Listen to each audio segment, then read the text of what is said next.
Olha aí, o Alexandre. Posso pôr aqui o conte? Vou responder aqui. É isto. Acho que está certo, Alexandre, né? Acho que está tranquilo. Acho que podemos começar agora, né? Pode ser? Então, gente, a ideia é assim, a gente fazer essa dinâmica, mais ou menos, de 5 a 10 minutos para cada um falar. E aí, no segundo momento, nós vamos debater com propostas, né? Para vocês que estão chegando, assim, nunca participaram de eventos, quando tinha o Fórum Mundial das Migrações, para mim foi um aprendizado. Eu cheguei no primeiro, em Porto Alegre, lá nos anos 90, né? E fui um dos últimos agora aqui em São Paulo. Ele roda, às vezes vai para outros países, né? O Fórum Mundial das Migrações. E o mesmo grupo que organiza esse Fórum Mundial das Migrações, que eu vi lá, que é a Acnur, é o pessoal do Grito dos Excluídos, o pessoal ligado à Irmã Rosita, lá no CDH, é o grupo que está fazendo esse evento. Né? Diferente de um evento científico, né, que você vai lá, tem os resultados da sua pesquisa, né? Isso aqui é engajamento político. Né? Como que a gente pode contribuir? Tem as ONGs, nas ações, né? Nessa prática, né? Nesse praxis, né? Como que a gente pode, essa troca de experiências, propor e fazer, digamos, movimento político com o Estado, com, né, todos os equipamentos urbanos, e a gente consegue fazer essa articulação entre a ciência, a pesquisa, a universidade e os militantes. Né? Isso é bem interessante. Então, para vocês terem uma ideia, uma experiência nova para a maioria de vocês, né? A gente acompanha isso desde os anos 80, praticamente. Acho que a minha primeira experiência foi em 86, né? Eu carrego um pouco essa história de militância dentro dos movimentos migratórios, lá com a Pastoral do Migrante. E eu fico muito contente de estar podendo passar nesse espaço hoje online, né? Em outro, no século XXI, né? O movimento não se acaba. A gente resiste aí, mediado pela tecnologia, a essas ações. Então, a gente vai começar agora o evento, né? Eu vou contar um pouquinho do nosso projeto de extensão, que ele vem com a chegada da grande massa de imigrantes haitianos em 2012 em Maringá, tá? A partir aí de um convênio do Estado brasileiro, né, com o Haiti, e eles começam a chegar por conta dos frigoríficos em Maringá, no Paraná. E em 2013, eu já tinha uma experiência com migração em São Paulo, porque eu sou de São Paulo, conheci a Missão Paz lá, né, um grupo de estudo da USP com a, a, a Igreja Católica lá em São Paulo, né, essas referências todas que eu estou trazendo para vocês. E eu vim para Maringá e falei, nossa, mas aqui não tem imigração, né? Mas muito pelo contrário. O presidente da Caritas de Maringá me procurou em 2013, eu vim em 2010 para cá, para Maringá, e ele falou assim, olha, nós não temos experiência nenhuma com imigrantes, não temos nada constituído. Então, eu peguei bem assim no osso das coisas, né? De tudo a gente tinha que construir. E a primeira coisa era o curso de língua portuguesa. Deixa eu pôr aqui o tempo, né? Porque eu vou ter que ser bem sintética, tá? Então, o curso de língua portuguesa, que a gente trabalhava com voluntariado. Os próprios haitianos, os primeiros que chegaram, que era um casal de haitianos, também construíram muito, eram todos os domingos à tarde para fazer isso, um professor de francês também, todos envolvidos nesse curso, e até hoje o curso existe. Aí, com o tempo, a Caritas, ela também foi um aprendizado para ela foi assumindo cada vez mais. E no sentido dela assumir o curso de português aos domingos, nós fomos demandando outras demandas que a comunidade de imigrantes precisava. Uma delas, por exemplo, no campo da educação. Nós trabalhávamos com reforço escolar aos sábados no departamento de geografia, principalmente em história e geografia, todos os sábados, e outras matérias também. Eles iam, principalmente o pessoal do EJA ia lá, aos sábados, à tarde. Ao mesmo tempo, eu comecei a fazer um censo demográfico ali na Vila Esperança, passando de casa em casa, fizemos um levantamento, e esse formato ele durou 1 ano e pouco. Simultaneamente, eu fui do Conselho Estadual para os Direitos Migrantes e Apátridas, no estado do Paraná, o primeiro conselho, né, o SERMA, lá para 2016, por aí, 2017. E aí a gente começou com ações políticas, muito, né, reivindicando essas ações, essas políticas na universidade, e vinha aí uma demanda na universidade, para que houvesse vagas, né, para os imigrantes. Então, também, em 2017, 2018, eu tive envolvida muito nessa empreitada da gente construir uma política de inclusão dos imigrantes. Em 2016, eu oficializo o projeto de extensão de acolhimento aos imigrantes no território de Maringá, que é o título do nosso trabalho, né? 2016, mas ele acontece muito antes, é porque eu tinha pesquisa nesta área. E aí, quando pesquisadora, eu fui uma pesquisa engajada. Todo mundo falou, Sueli, você precisa escrever um projeto de extensão. Eu falei, tá bom, mas era tanta demanda, né? Tudo simultâneo.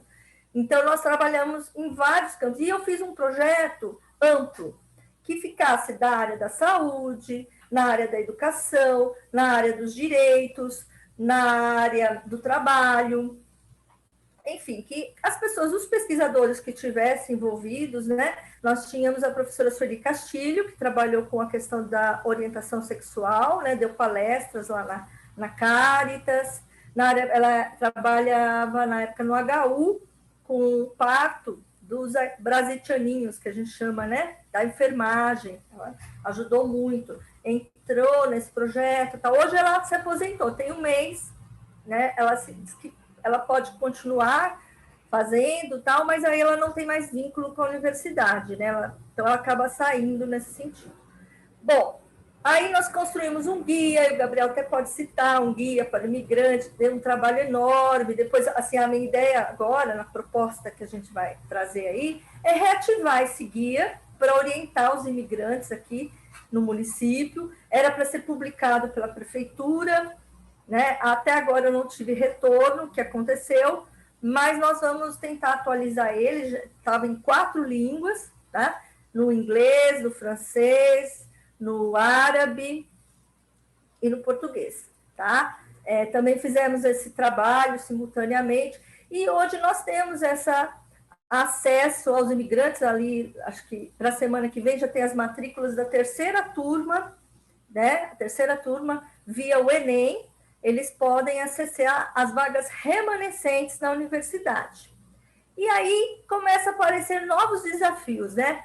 Porque não adianta só o acesso, tem que garantir a permanência desses imigrantes, o acolhimento, certo? Né? Toda uma integração. Quando chegou o ano passado, né, Regiane? A Regiane me procurou, tá? A Regiane me procurou, e com esse trabalho da saúde mental. Eu fiquei super feliz, porque, né, a gente precisa, né, o ser humano ele é composto de vários, né, aspectos, né, de direitos, né, e a Regiane vinha para enriquecer esse trabalho, somar esforços, né, nesse campo. Depois vocês vão estar me contando aí as experiências, os desafios aí, nesse sentido. Hoje nós temos na UEM o comitê gestor para a implementação das políticas. Nós temos ainda muito trabalho pela frente, o trabalho só está começando, né, a nossos desafios. Aí muita coisa ainda para se organizar, fazer. A Dina, estou tentando entender o papel das redes de mulheres imigrantes na produção de saúde, né? Então, fiquei bastante interessada nessa mesa aqui. Acho que eu tenho muito a aprender ouvindo vocês. E é isso, gente. Muito bem. Mais alguém? Bom dia. Desculpa. Voltou a gravar.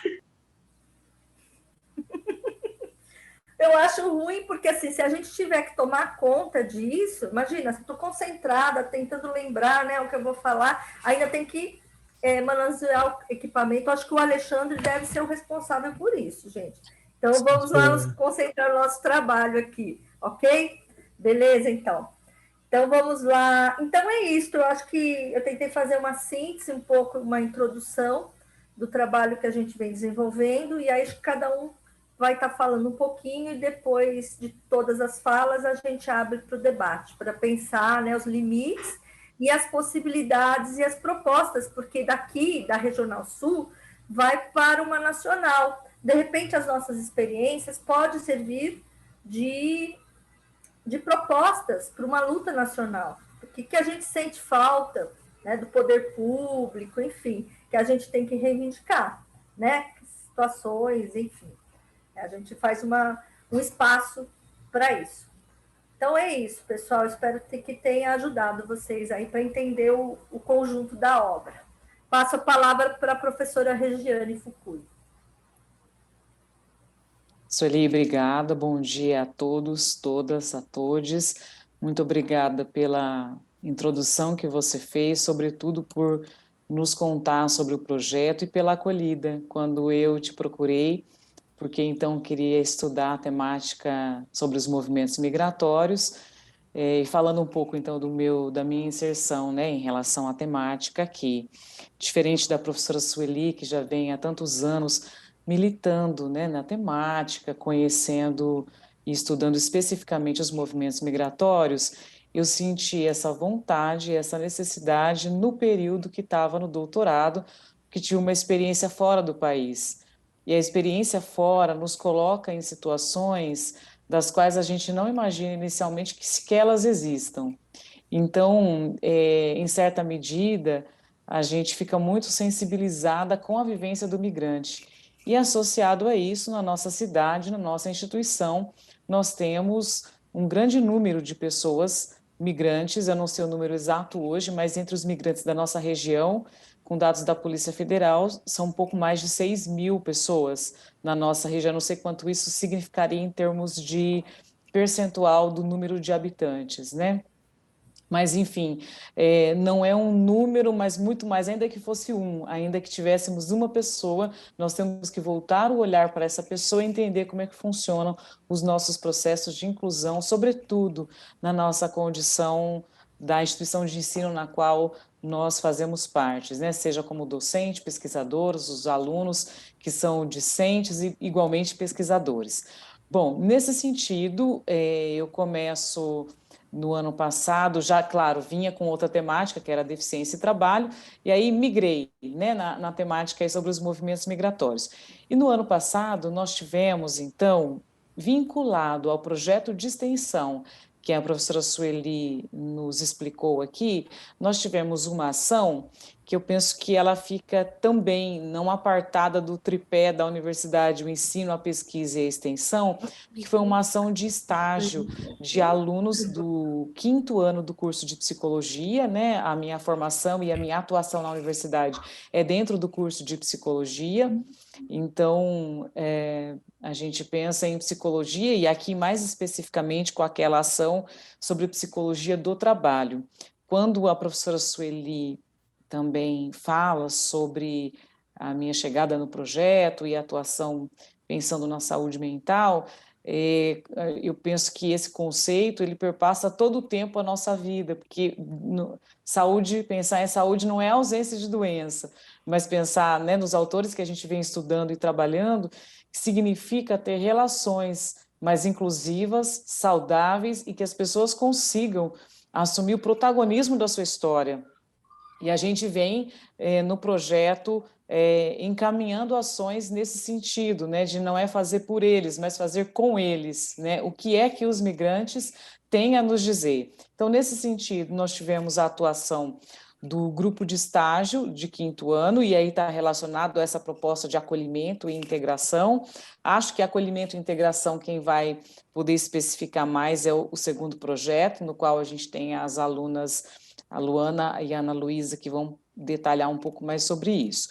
Nessa atividade que nós tivemos, e que eu falei que foi um estágio de formação profissional dos nossos acadêmicos do curso de psicologia, eles atuaram na AERME, que é a Associação para Estrangeiros Residentes na região metropolitana aqui de Maringá. Então, a AERME é uma associação sem fins lucrativos e nós tivemos o contato, fizemos a solicitação do estágio com o intuito de pensar a partir de rodas de conversa, daquilo que era possível na nossa condição do ensino remoto, que é essa forma que nós estamos fazendo aqui hoje, né, distanciados presencialmente, mas pensando em possibilidades de trabalho. E assim nós tivemos, desde atuações como auxiliar na elaboração de currículo, pensar em que locais e como fazer um auxílio, no sentido de que esses trabalhadores pudessem participar de entrevistas de emprego, mas nessas rodas de conversa nós descobrimos coisas muito duras, que na nossa impressão os migrantes não sabiam o que estava acontecendo, mas relatavam como se fosse algo comum, situações que nós nomeamos de assédio moral, por exemplo, ou de situações de exploração, na qual um relato, a partir de uma roda de conversa, era uma migrante que teve uma pessoa que ofertou para ela ir trabalhar na casa, porque ela queria fazer um teste, como para um trabalho doméstico, mas aí no final do dia ela não recebeu, porque a dona da casa disse, mas então a gente não precisa pagar, a gente não vai ficar com o seu trabalho. Então, quando essas temáticas apareciam nas rodas de conversa com os nossos estagiários do 5º ano, nós informávamos o que era o Ministério Público do Trabalho, como que era uma relação de trabalho. Aí as alunas pesquisaram desde elementos para a gente conseguir subsidiar, para que eles conhecessem como seriam as nossas relações esperadas, né, de trabalho, que não eram aquelas que eles estavam vivendo, e aí a gente encontra situações muito ruins, muito difíceis de exploração, e me faz pensar até na condição do desconhecido para as pessoas que não são do Brasil, acerca das temáticas migração e trabalho, do que se pode esperar de uma relação de trabalho. Tentando acelerar um pouco da minha fala, até com menos exemplos aqui, tem mais coisas para a gente contar. Além dessa atividade, essa atividade de ensino, que no caso é o estágio, que também está vinculado ao projeto de extensão da professora Sueli, é uma atividade que se encerrou no mês de maio, considerando o nosso ano letivo na universidade, que ele está diferente do ano civil, e nós retomaremos a atividade de estágio no mês de agosto, mês que nós iniciaremos o ano letivo de 2021, nessa mesma associação. Foi construído um relatório final, nós encaminhamos para a associação, fizemos devolutiva e acompanhamento para as pessoas que participaram dos grupos também. Bom, além disso, nós temos na nossa universidade, além daqueles alunos que ingressam especificamente pelos editais para a população, migrantes e refugiados em situação de vulnerabilidade, nós temos alunos que vêm para cursar uma disciplina e que são de outros países e que também, em certa medida, faz parte do nosso público de alunos migrantes, ainda que por um período curto de tempo. Mas são pessoas que, igualmente, precisam ser integradas com as normativas e com as discussões, né? Normativas, quando eu digo, eu estou pensando na biblioteca, na diretoria de assuntos acadêmicos, mas com as discussões acerca do ensino superior. E aí, nesse sentido, nós montamos um grupo de acolhimento e integração, no qual a Luana e a Ana Luísa vão poder contar um pouco mais para a gente.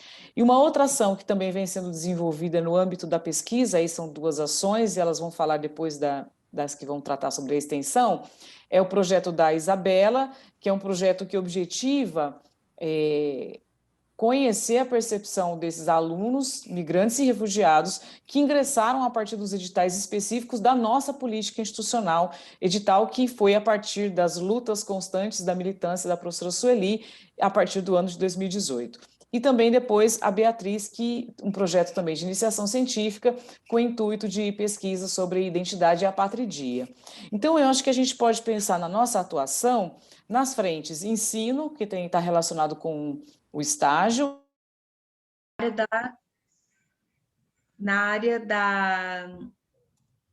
no campo da integração, nós auxiliamos com a inserção laboral, oferecemos cursos de português, de empreendedorismo, com o objetivo de auxiliá-los a se integrarem aqui em Santa Catarina, que é a nossa área de ação principal, mas com a pandemia a gente também expandiu para outros estados e outras regiões. E na conscientização a gente trabalha com eventos como esse, com palestras, com oficinas, com workshops, presença em eventos, para falar sobre a temática de refúgio, de migração, buscando conscientizar a sociedade de acolhida, em muitos momentos aproximando a sociedade de acolhida da comunidade imigrante, porque a gente acredita que a hospitalidade, que talvez o carro-chefe da organização, a gente entende a hospitalidade como a relação, né, entre a sociedade de acolhida e a comunidade imigrante, e para a gente se relacionar é necessária interação, é necessária essa aproximação para que a gente possa cada vez mais humanizar o nosso olhar, a nossa percepção, as políticas públicas, os atendimentos, já que a gente vive num momento em que refugiados e imigrantes ainda são tratados e retratados como um problema, como uma ameaça à segurança nacional, uma ameaça à herança cultural, e todo o trabalho da organização dentro da nossa missão é de regenerar a cultura de paz e de hospitalidade nesses tempos sombrios que a gente vive, em tempos de xenofobia e de muita violência contra essas pessoas. Vamos tentar de novo. Não sei se alguém conseguiu. Florência, tu conseguiu? Não, a gente não vai conseguir. Estamos com um problema, não estamos conseguindo, nem a Alessandra, nem eu. Então, Bruna, se você quiser mandar para o e-mail da plenária, aí a Florência projeta para você. Acho que é mais fácil, talvez. Eu acho que a minha apresentação é tão curta que talvez não seja nem necessário. O que eu posso fazer depois é, se alguém se interessar, a gente pode enviar para vocês, que é uma apresentação para vocês conhecerem mais o trabalho da organização, mas talvez a Cláudia e a Ana, que vão falar do atendimento e provavelmente mostrar a cartilha, seja interessante compartilhar, então. A gente pode compartilhar com você essa lista de presença, para vocês enviarem nos e-mails. Ótimo. Então, de quem tiver interesse, depois a gente pode compartilhar, e a Ana também já colocou no chat o link para acessar o nosso site. Então, hoje nós temos alguns projetos que são implementados pela organização dentro desses 3 eixos principais que eu já mencionei, o da proteção, da integração e da conscientização. Um dos de país diferente, de vivência diferente, eles se conectam entre si de algum modo. E aí a Ana Luísa vai falar um pouquinho melhor para a gente como tem sido o desenvolvimento do grupo, né? Como tem sido esses 10 encontros que a gente já fez com eles. Como a Luana disse, né, até o momento a gente teve 10 encontros, e eu vou explicar um pouquinho melhor para vocês como que foi esse nosso desenvolvimento, né, esse nosso crescimento junto com o grupo. Em um primeiro momento, nossos encontros ocorriam 2 vezes por semana, na terça de manhã e na quinta-feira à noite, no horário das 19 horas, né, 7 horas da noite. Só que a gente sentiu no comecinho, quando foi a apresentação, todo mundo se conhecendo, que teve uma baixa participação. Os primeiros encontros teve cerca de 3, 4 alunos, e não eram tão recorrentes a participação desses alunos, né, nas 2 primeiras semanas. Então, conversando com o responsável do ECI, entendendo também que esses alunos, muitas vezes, eles tinham que conciliar tanto dentro da universidade, né, o momento de estudar com outras responsabilidades, como o trabalho. Então, a gente teve que achar um horário que ficaria melhor para eles participarem. Então, a partir da terceira semana, a gente começou a fazer somente 1 vez por semana. Como a Luana disse, a gente envia o link para eles, no grupo onde a maioria deles estão, né? E a gente sempre incentiva. Quem conhecer mais alunos da UE internacionais que a gente não teve acesso ainda, compartilha com a pessoa que conhece, né? Para ter mais gente no nosso grupo. Então, a partir dessa terceira semana, a gente começou a ter mais adesão e a ter mais pessoas que frequentavam o grupo recorrentemente. Só que dentro desses momentos, né, a gente teve alguns encontros em que não participaram ninguém, antes da gente fazer essa mudança, o que a gente utilizou para estudar um pouquinho mais sobre como engajar o pessoal, quais seriam as necessidades dos alunos, dos estudantes internacionais, né? A gente, durante os encontros, a partir do quarto, quinto encontro, a gente começou a trazer alguns temas para ter fazer esse link, né? Trazer essa ligação entre eles. Então, por exemplo, trabalhamos com questões do que você esperava quando veio para o Brasil, como realmente foi, o que você poderia trazer do seu país de origem para o Brasil e o que você gostaria de levar do Brasil para o seu país de origem. E a gente teve algumas respostas muito interessantes. Uma das que me chamou muita atenção, conduzindo o grupo, foi relacionada à alimentação, que uma das coisas que eles mais sentem falta são das comidas nativas deles, né? Outra coisa que eles levariam do Brasil para o país de origem também foi o açaí, que é uma coisa comum para a gente, né? E que eles acharam muito, muito interessante, muito legal. Inclusive, eles falaram que assim que o momento que acabar a pandemia, eles gostariam de fazer um encontro com todo o pessoal que participa do grupo de acolhimento e integração para sair para tomar um açaí. O que foi uma coisa bem, bem bacana de ver, né? Que eles já começaram a ter essa relação de afetividade entre o grupo. Quando a gente começou o grupo, muitos deles não se conheciam. A gente teve casos, por exemplo, onde alunos do mesmo curso, do mesmo país, não tiveram a oportunidade de se conhecer. Muito disso levado pela questão da gente estar em ensino remoto, devido à pandemia, né? E talvez pela dificuldade com a linguagem, né, com o português, ou até mesmo por um sentimento de não querer se expor tanto, né, sem conhecer outras pessoas, eles acabam não participando tanto das aulas, né, não falando tanto nas aulas e às vezes perdem essa oportunidade de se conhecer. Uma coisa que a gente quer trazer no grupo, a gente quer que esse grupo, assim, as pessoas se conheçam, que eles relacionem suas vivências, que eles relacionem esses conteúdos afetivos que eles têm em comum, de estar em outro país, uma situação pandêmica, que é uma coisa que mexe muito com o psicológico, né? Então, a partir do 7º encontro, a gente conseguiu ter maior essa proximidade deles. Então, onde os nossos alunos começaram a recorrer a gente e relatar algumas vivências, algumas questões mais particulares, se abrir. Então, a gente teve, por exemplo, alunos que procuraram a gente para entrar em contato com a clínica psicológica, né? Que falou assim, olha, não tô legal, gostaria de ter alguém para conversar mais especificamente, né, sobre determinados assuntos. Ou gente que recorreu a gente falando, olha, estou numa situação difícil, estou pensando em trancar o curso, não tenho certeza o que eu vou fazer agora. E isso, para a gente, foi uma demonstração de que nosso grupo, apesar de terem tido poucos encontros, ainda está conseguindo trilhar esse caminho que a gente quer, né? Está conseguindo chegar um pouquinho mais perto do nosso objetivo real, que é auxiliar essa vivência dos estudantes internacionais dentro do Brasil, dentro da UEM.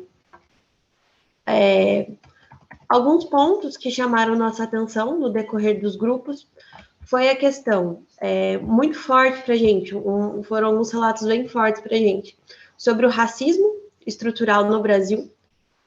Só para falar para vocês certinho, eu até deixei anotadinho no cantinho, né? Alguns países alguns estudantes vieram dos países, né? A gente tem do Peru, da Guiné Equatorial, do Haiti, de Moçambique, São Tomé do Príncipe, Colômbia, entre alguns outros, né? Tanto da América Latina quanto países africanos. E a gente reparou que os alunos que possuem pele negra, eles relatam muito mais o sentimento de solidão dentro do Brasil, relatam o sentimento de terem sofrido um racismo e eles não conseguiam pontuar o que seria esse racismo. Porque aqui no Brasil a gente sabe, a gente tem conhecimento que a gente vive numa sociedade que tem um racismo estrutural, certo? E esses alunos vindo para o Brasil, eles não tinham esse conhecimento de como seria. Então, acaba muitas vezes levando a uma solidão deles. Alguns relatos que a gente teve, né, para deixar mais palpável o que eu estou falando, eles se sentiam muito tristes, por exemplo, quando eles estavam na rua e cumprimentavam outras pessoas e as pessoas não respondiam. Ou quando eles estavam na rua e as pessoas saíam da calçada, ou ficavam olhando, ou escondiam a bolsa. Isso foi relatado para a gente. Inclusive, assim, teve gente que chegou a se emocionar, e com total razão, né? Relatando isso para a gente. E são alguns pontos que a gente percebe, por isso que eu deixei essa divisão, né? A gente percebe no relato de alunos de pele negra que a gente não recebe de alunos de pele branca. Sendo que alunos, por exemplo, que vieram do Peru ou da Colômbia, falam que se sentiram super acolhidos, super bem-vindos, já conseguiram fazer um ciclo de amizade, enquanto teve alunos que não conseguiram, que relataram que ficaram mais de uma semana sem conversar com ninguém, tendo a necessidade de ligar um rádio ou deixar algum vídeo passando, somente para não se sentir sozinho. E isso fortalece, dá força para a gente continuar com o nosso grupo, né? Porque foram relatos dos próprios alunos de que eles sentem que é importante ter esse link, ter esse vínculo com outros alunos internacionais, porque eles compartilham de vivências e experiências em comum, que não é somente um aluno que passa por isso, né? Às vezes alguns casos são mais extremos, outros menos extremos, mas eles têm essa vivência em comum.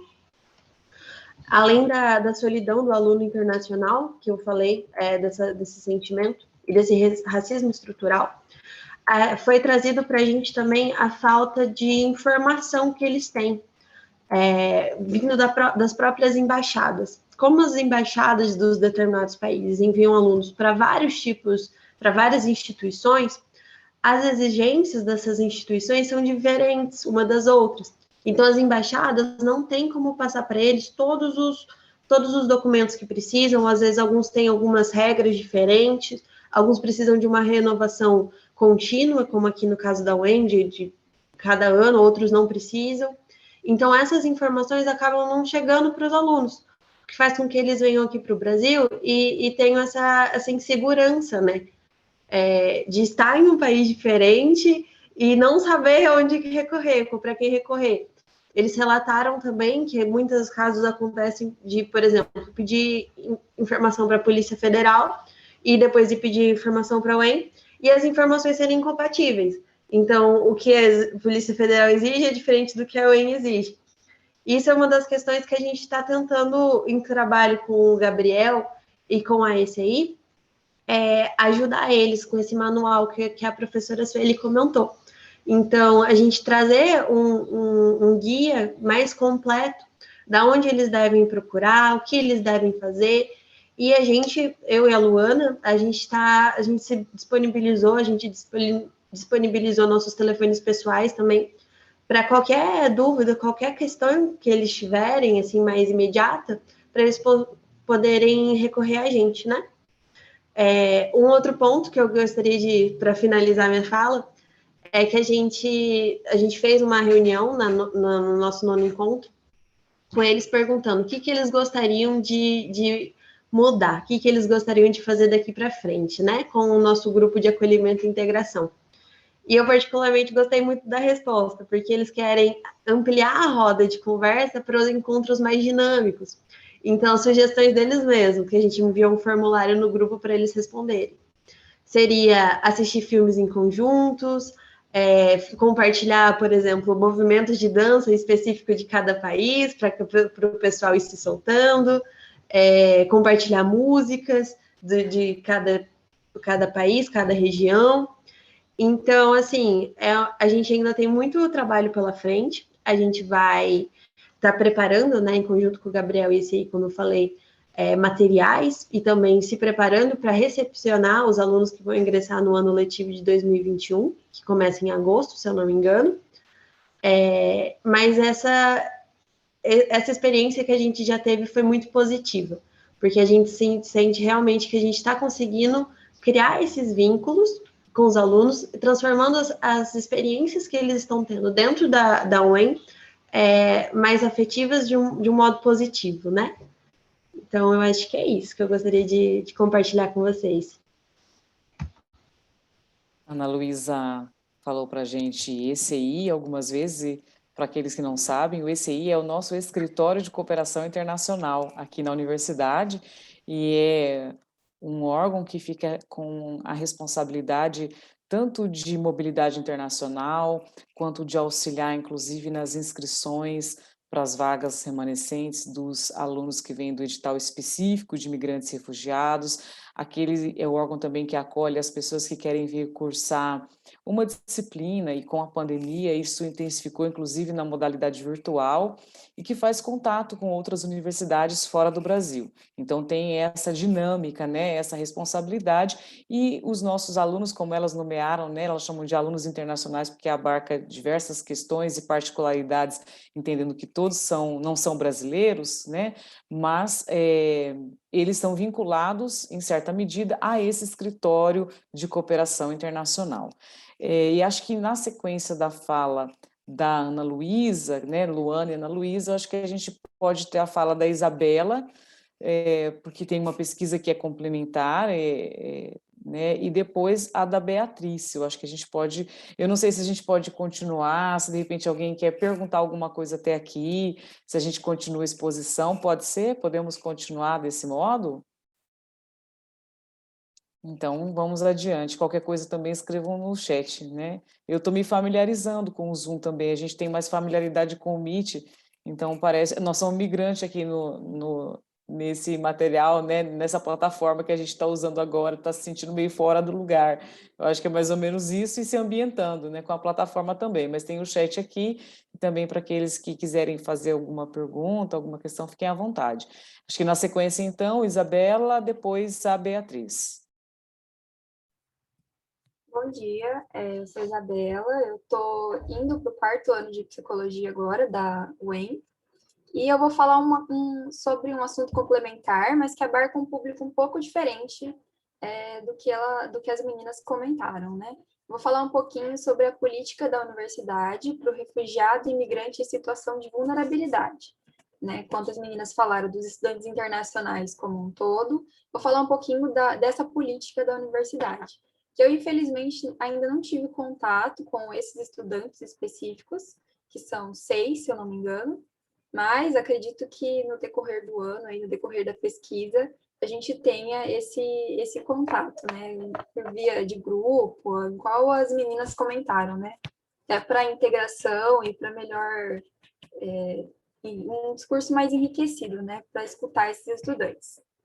Mas, enfim, essa política, ela foi instaurada no ano de 2018, então ela é bem recente, e a primeira resolução que saiu foi do Conselho Universitário, que ele trouxe os valores e as diretrizes dessa política, né? São 7 valores: de equidade, inclusão, cooperação, respeito, integração, solidariedade e autonomia.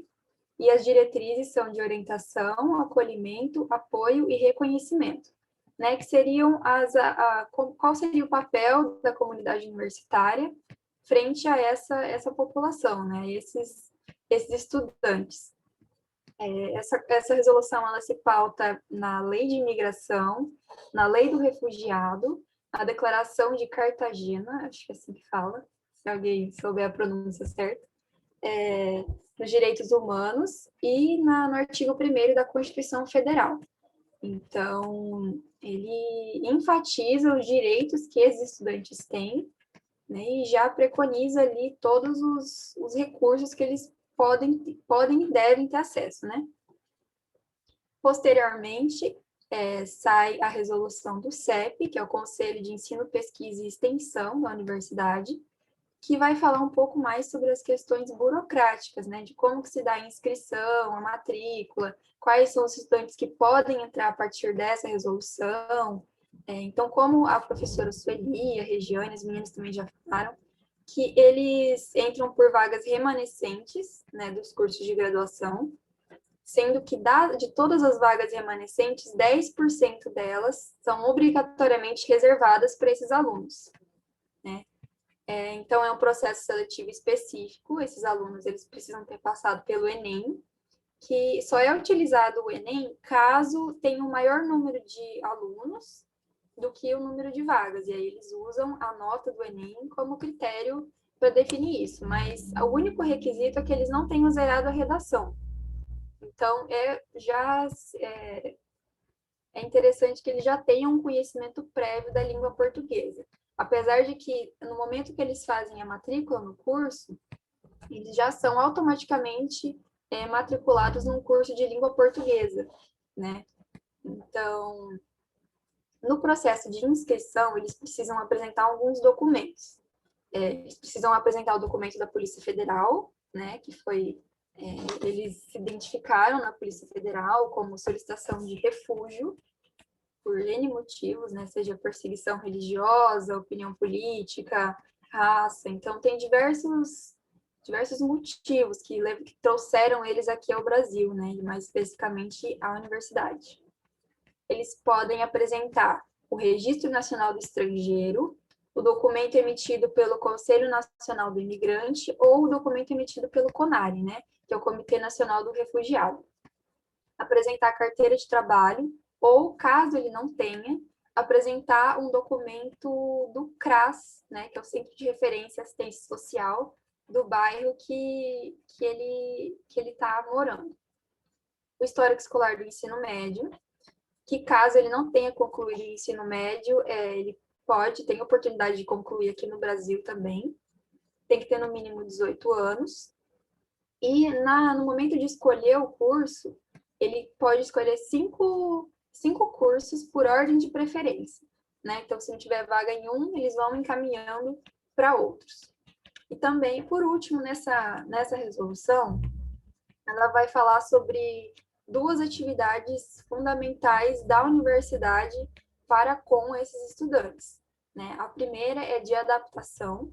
Então, no momento que eles são encaminhados para o curso, já é direcionado, já é eleito, digamos assim, um estudante para auxiliar esse aluno, né, um estudante da mesma turma, de preferência, e um professor também. Então, ajudar nessa questão de adaptação, questão de avaliações, localização na universidade, as questões mais...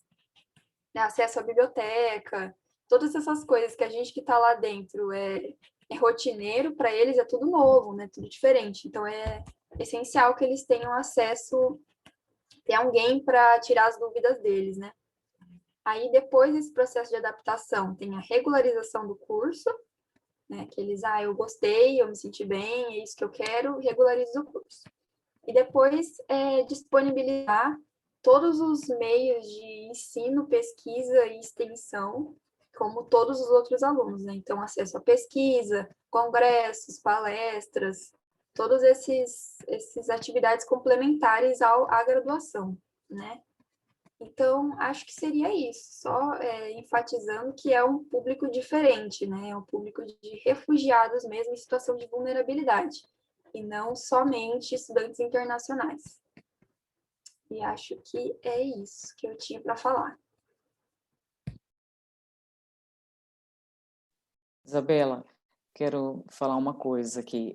Acho que é bem interessante lembrar que, né, você fez toda essa contextualização super importante, lembrar que a sua pesquisa vai ser justamente conversar com esse público para entender como é que eles estão se sentindo em relação até às políticas institucionais, né? No caso, quando eu falo das políticas institucionais, é tanto desse colega da turma ou desse professor que seria um tutor, vamos chamar assim, né? Como é que eles estão se sentindo e como é que a gente pode, a partir desses alunos, desses migrantes que ingressaram especificamente nesses 2 editais, 2018 e 2019, como é que a gente pode, a partir do que eles vão nos contar, também pensar, acho que essa é uma ação, pensando, né, nas coisas que a gente vai discutir aqui ainda, como é que a gente pode ampliar e melhorar aquilo que já está constituído, mas que a gente vai ouvir o que é que eles que estão vivenciando o processo têm a nos dizer. Então, acho que é bem, bem importante nesse sentido, fiquei pensando nisso. Desculpa, só quer fazer falar? uma pergunta. Claro. É o seguinte, e aqueles que não conseguem ter a documentação comprobatória, porque às vezes ele saiu de um país que ele precisou sair correndo, não teve condições de trazer essas questões escolares. Então, assim, aqueles que não têm a documentação, como que a UEM vai, como que a lei, né, no caso, vai tratar isso? Eu posso tentar responder, em parte, e vou pedir a ajuda da professora Sueli, que também está aqui.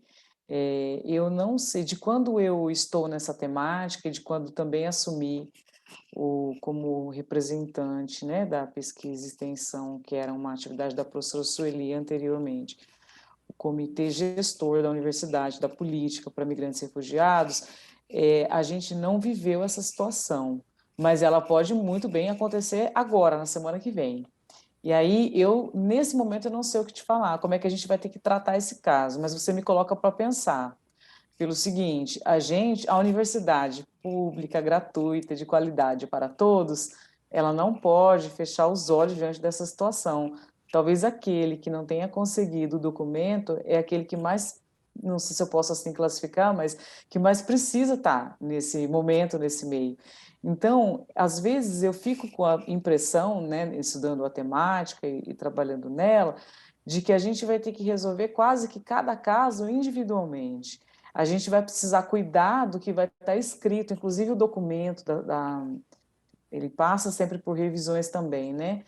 A gente precisa deixar de um modo amplo que a gente consiga facilitar o ingresso e não dificultar o ingresso, no caso da ausência de um documento. Então, pontualmente nesses 2 anos, eu tenho a impressão que não aconteceu, mas eu fico pensativa que a qualquer momento pode acontecer.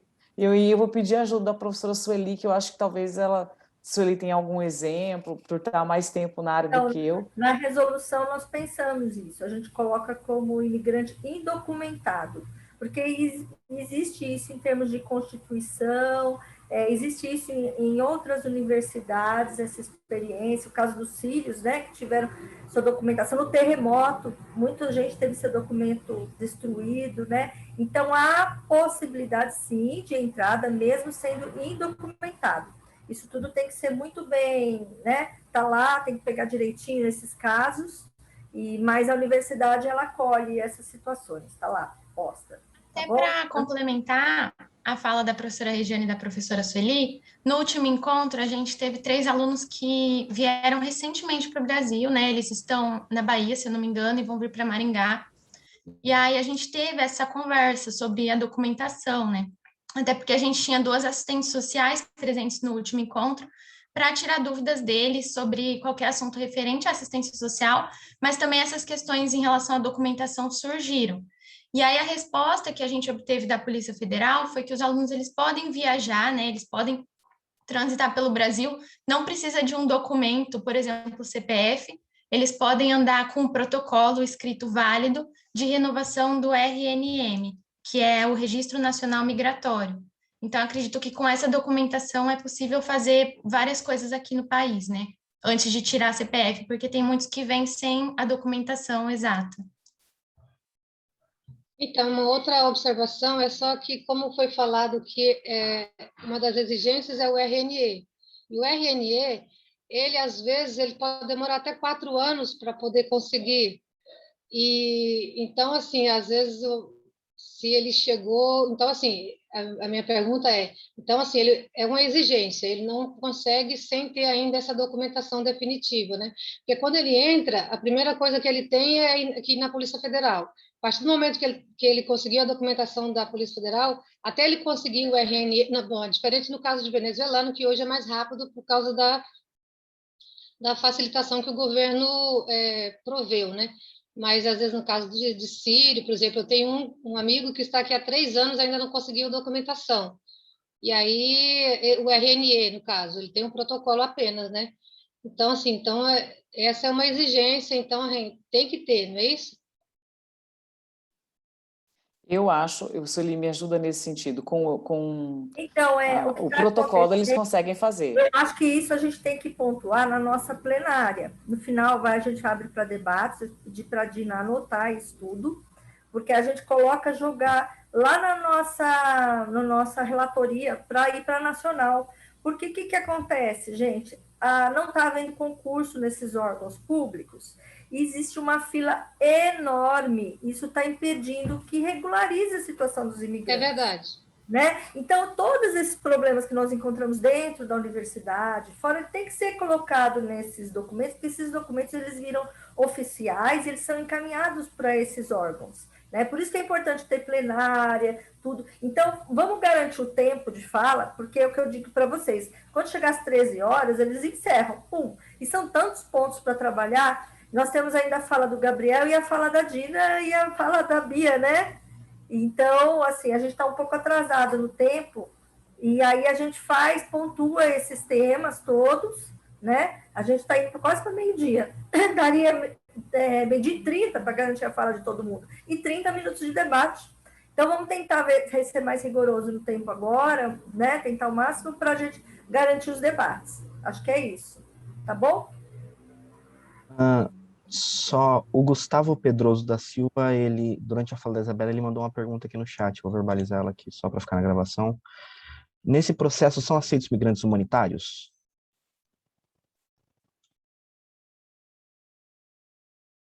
Então, o acordo do Haiti, ele foi feito, né, com essa política de humanitária, geralmente. E a gente encontrou essa categoria no meio das pesquisas aí, que é em situação de vulnerabilidade, que muitas universidades usaram, e pusemos na nossa resolução. Aí as pessoas ficaram meio perdidas, o que seria isso? Porque, na verdade, está ligado a esse acordo humanitário que foi feito.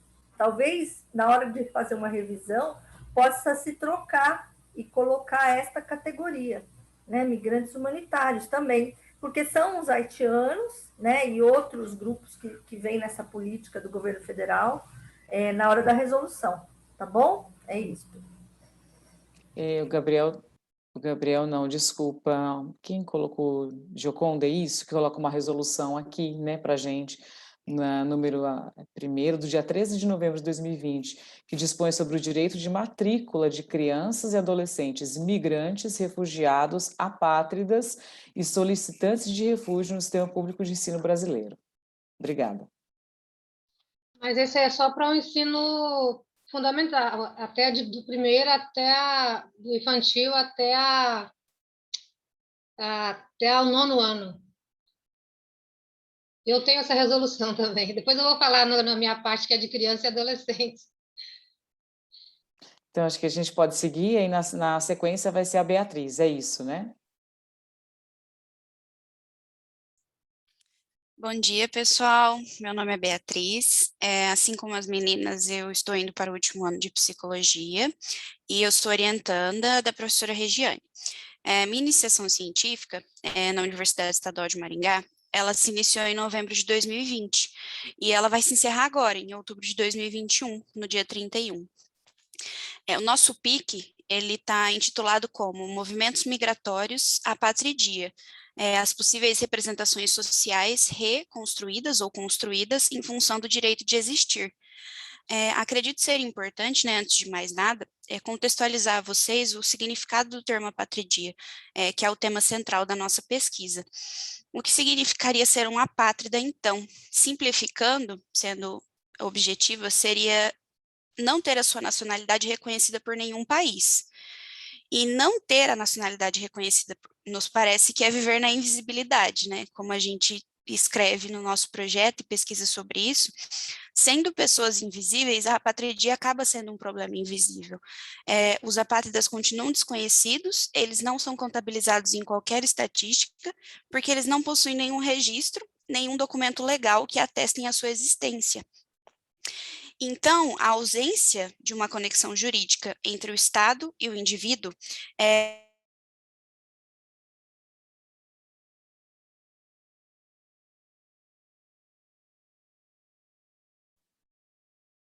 Travou para mim. Como é que tá para vocês? Ou será que fui eu? Travou também, Pro. Travou. Vamos esperar um pouquinho, quem sabe ela retoma, ou se o Gabriel quiser falar, e a gente pode esperar um pouco, ou o Gabriel segue, depois a Beatriz volta. como vocês acharem melhor aí para a Eu gente se acho que eu organizar posso e ir manter o tempo. falando para manter o tempo. O problema Isso, mais é o também tempo acho. agora. Depois, isso, eu tento me comunicar com ela e falo que você ocupou o tempo da fala e depois ela retoma. Beleza. Bom dia, quase boa tarde, agora já é meio-dia, né? Eu sou Gabriel Contreiras, eu já venho trabalhando com a professora Sueli desde 2018, na questão dos imigrantes aqui na cidade de Maringá, e principalmente na nossa universidade, né, na UEM. Em 2018, além de começar com o projeto de iniciação científica, junto com a professora Sueli, eu já comecei atuando junto do projeto de extensão, que é a inserção dos imigrantes em território maringaense, e junto com a questão do guia, que a professora já falou um pouquinho. Como ela disse, esse guia acabou ficando... Ele foi enviado para a Prefeitura de Maringá para reprodução e distribuição, acabou ficando encostado, ficou um pouco parado lá, e agora a gente já está repensando em como reestruturar ele e o que fazer com ele a partir de agora. E ele também já está auxiliando a gente nesse trabalho que a gente está fazendo com os imigrantes em Maringá, né? Bom, e agora, junto com a professora Regiane, com a Ana Luísa, e com a Luana, e com o ECI também, eu estou trabalhando nesse projeto de acolhimento e integração dos alunos estrangeiros na nossa universidade aqui. Junto desse projeto, eu estou trabalhando principalmente com as questões envolvendo questões de orientação no espaço urbano de Maringá e nas produções cartográficas, perdão. E também pensando junto da equipe uma metodologia que vai ser mais proveitosa para a gente, para poder repassar essas informações para os imigrantes e para os estrangeiros que estão ingressando na nossa universidade. Só vou exibir um materialzinho aqui que eu perguntei, porque eu vou falar algumas coisas mais específicas da cartografia, não sei como é. Eu preparei só alguns mapinhas para ficar mais fácil de compreender. Só me avisem se vocês estão vendo. Tudo certo? Está sendo visto o material? Sim, Gabriel. Então, alguns problemas que a gente está dando de frente com essa questão da orientação das produções cartográficas. Primeiro, a gente tem dois probleminhas ali que são bem institucionalizados junto da cartografia. O primeiro deles é como facilitar ao máximo o material para a leitura das pessoas que não são habituadas à leitura dos mapas, e daí a gente já tem um extra. Por quê? Primeiro, os problemas assim habituais. A gente vai ter que pensar como deixar esse mapa o mais simplificado possível para qualquer pessoa conseguir compreender, mesmo que ela não compreenda a leitura de mapas.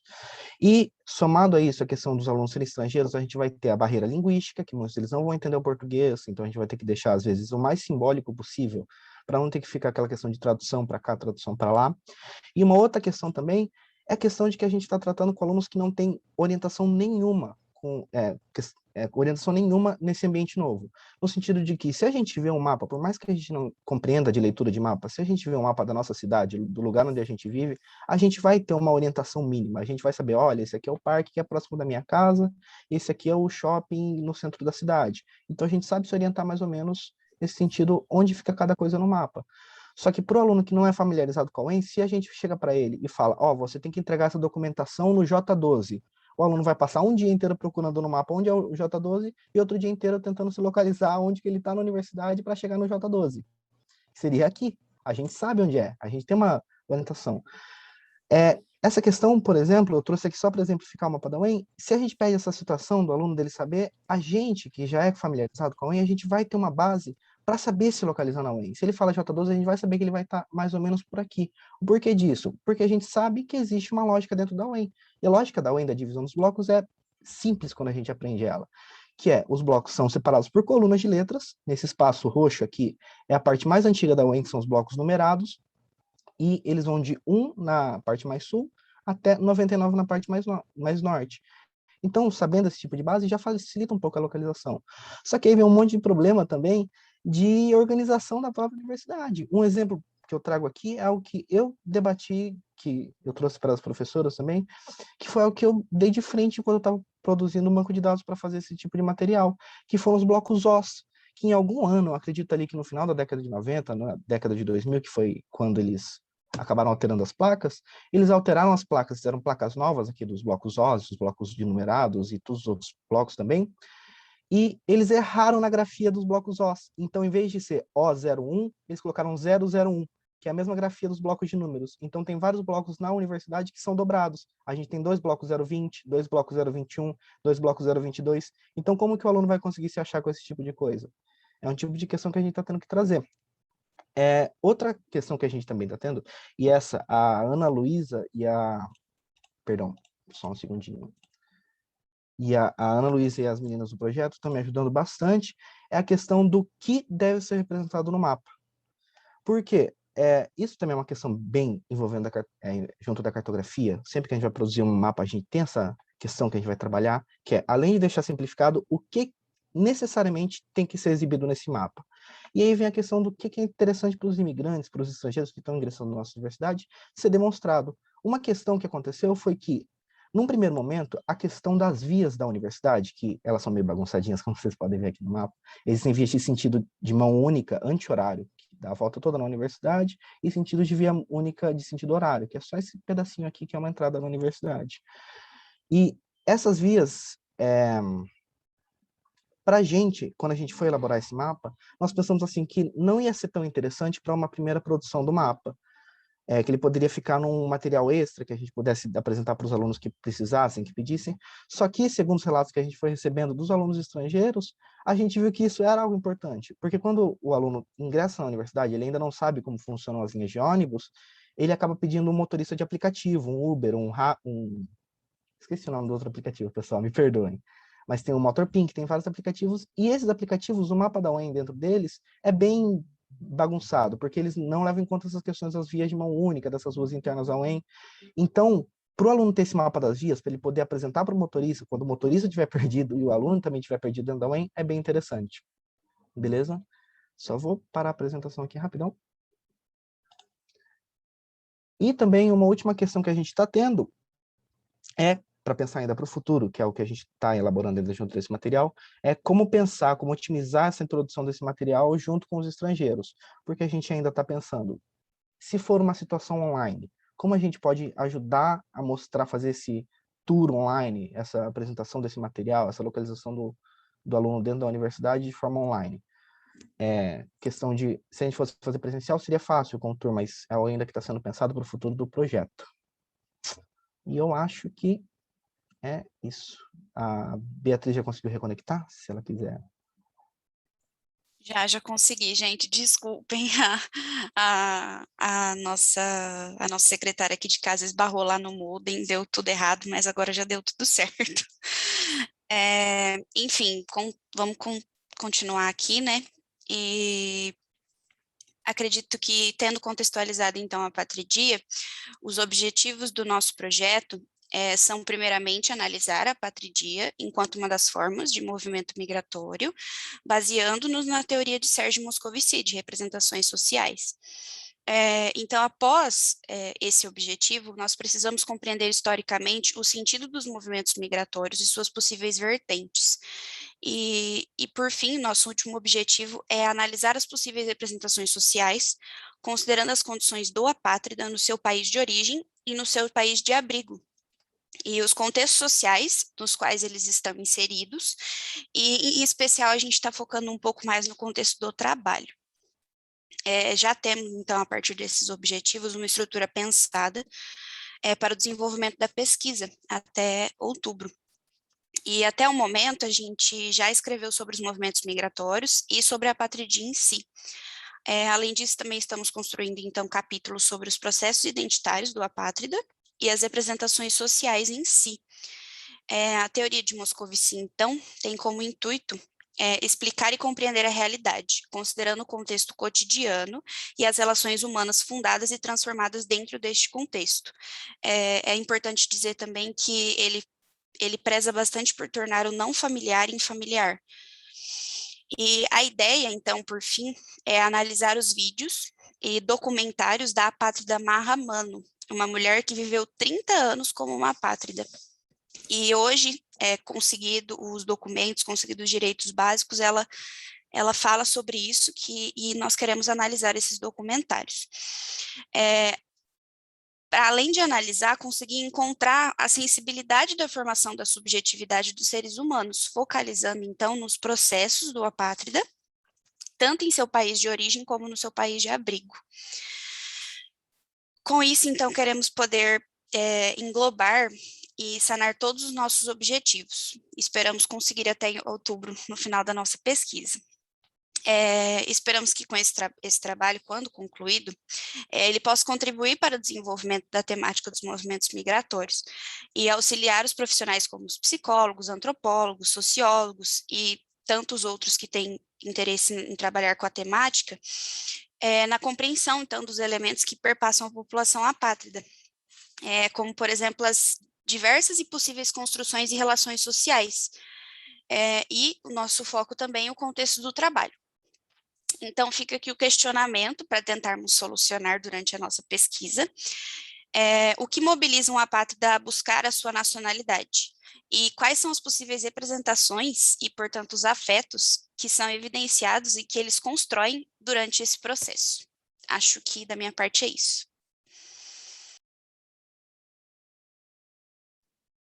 Muito bem, Beatriz. A gente pode dar sequência, né? A Beatriz está trabalhando com um projeto de iniciação científica, é algo mais voltado no âmbito do ensino, da pesquisa, mas totalmente ligado com as questões que a gente está discutindo, né? Porque há autores que fundamentam a apatridia como movimento migratório, mas também já vi autores que relatam que não, pelo fato do apátrida não ter documento, dificilmente ele consegue sair do seu país, mas quando ele sai, justamente é em busca de uma nacionalidade. Então, acho que a gente tem coisas aí para aprimorar, sobretudo em relação aos vídeos que você nos explicou.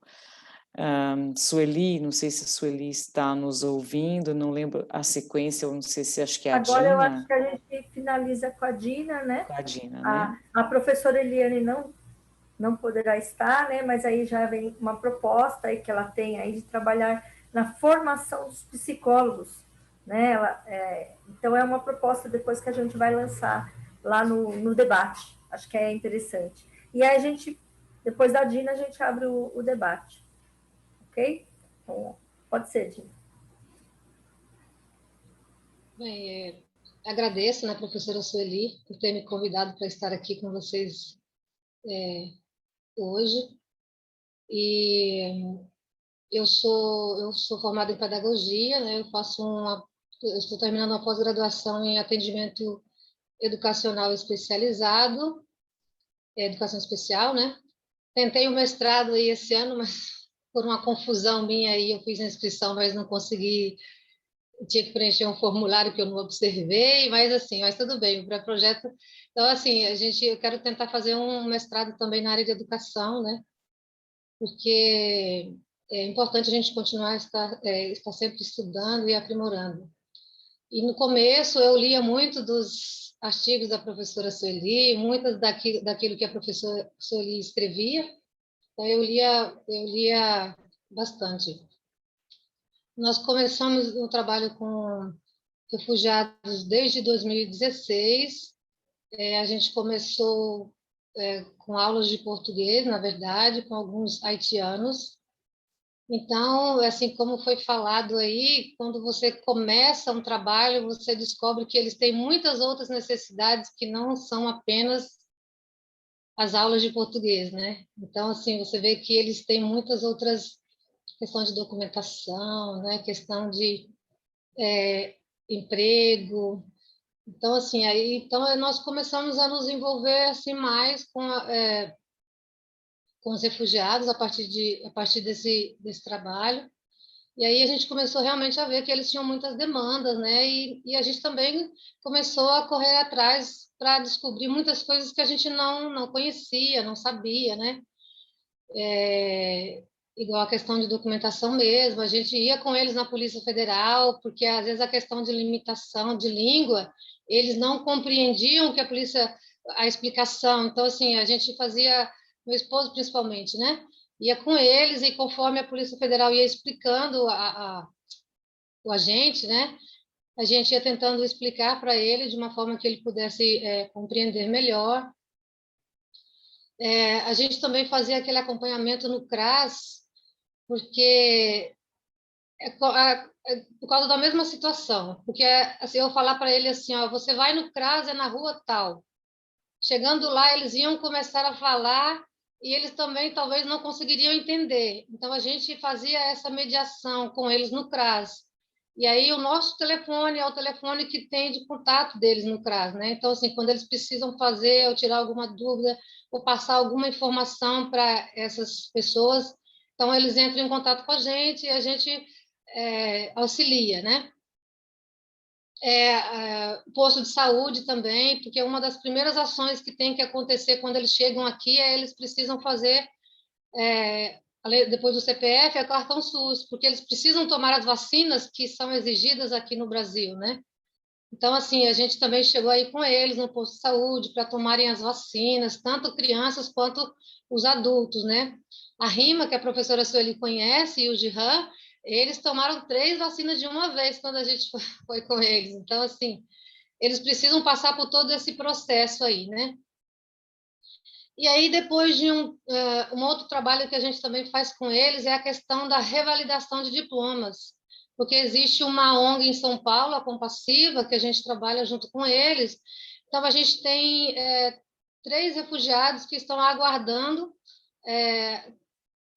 porque essa ONG ela recebe apoio para que toda a documentação deles, por exemplo, a tradução juramentada, eles não pagam nada, é tudo gratuito, né? E a revalidação do diploma também. Então, tem um que está sendo revalidado o diploma na Universidade Federal, porque o Gihan, que a professora Sueli conhece, na Universidade Federal de Goiás.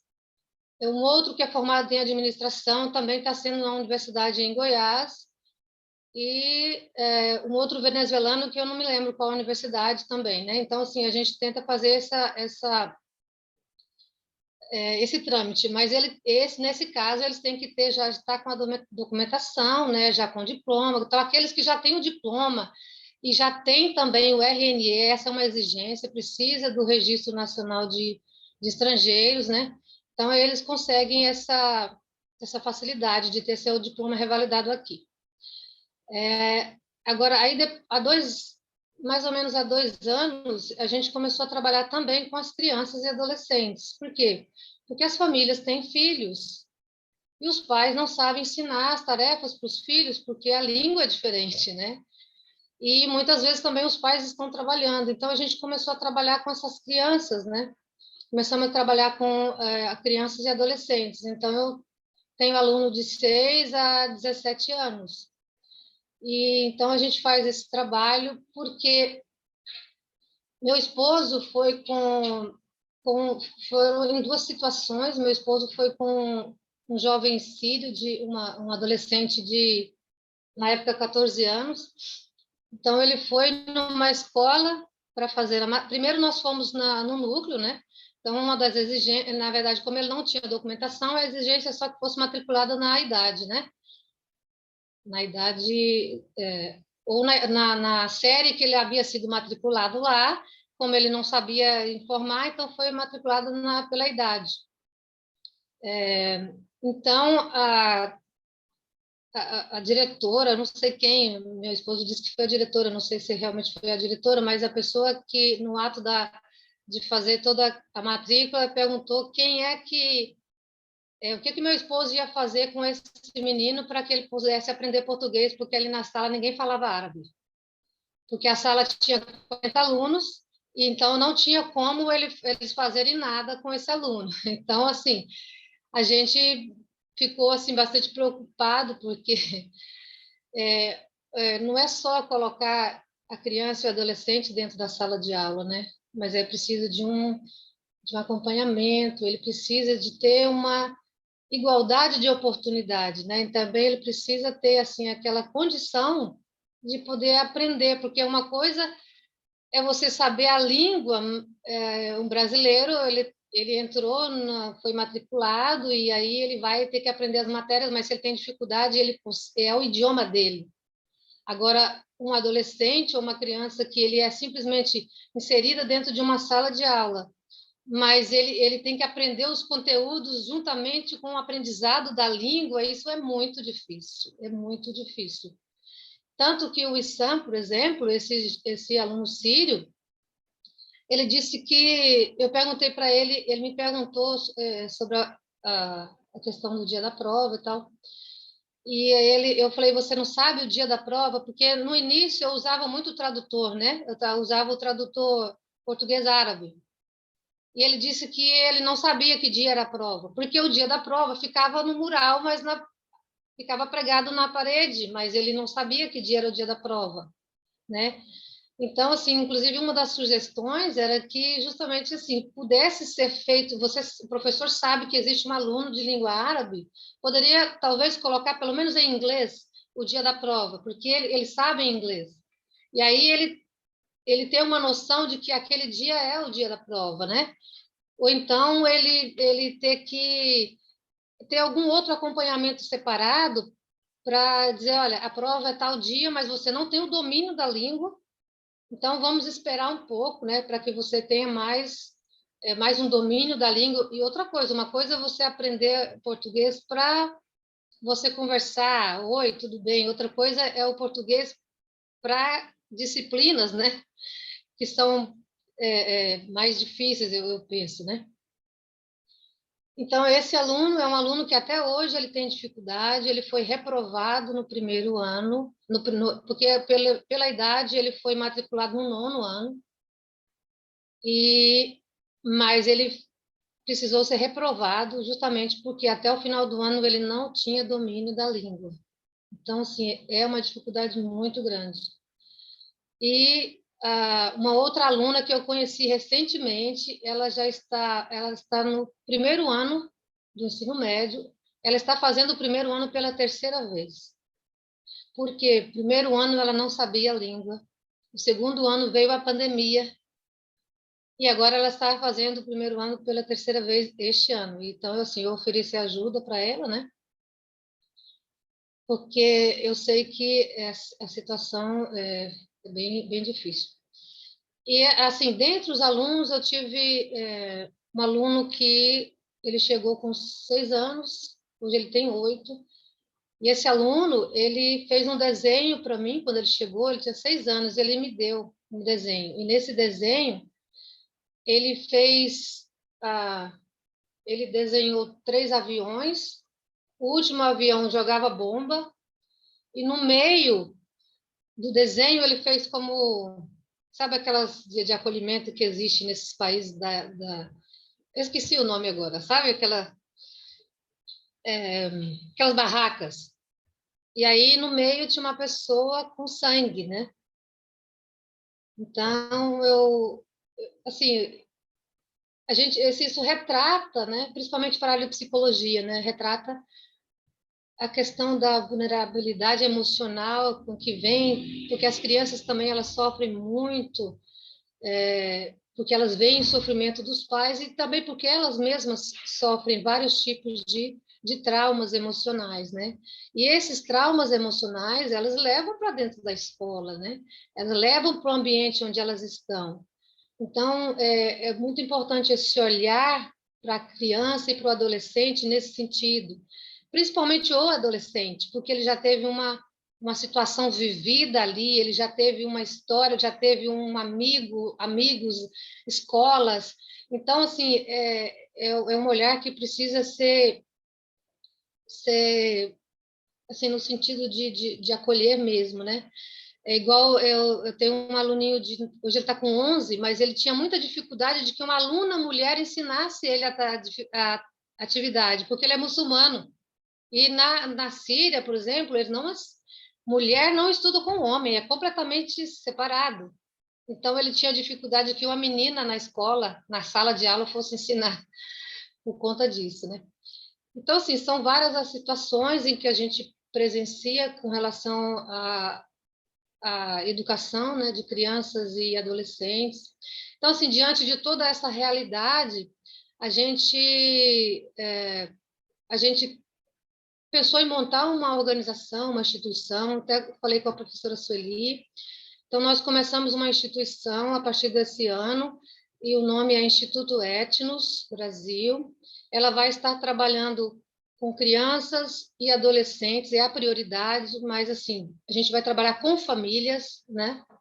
Então, a gente também quer trabalhar essa área emocional das famílias, e uma dos profissionais que realmente a gente precisa são de psicólogos também, né, para que possa ajudar nessa área.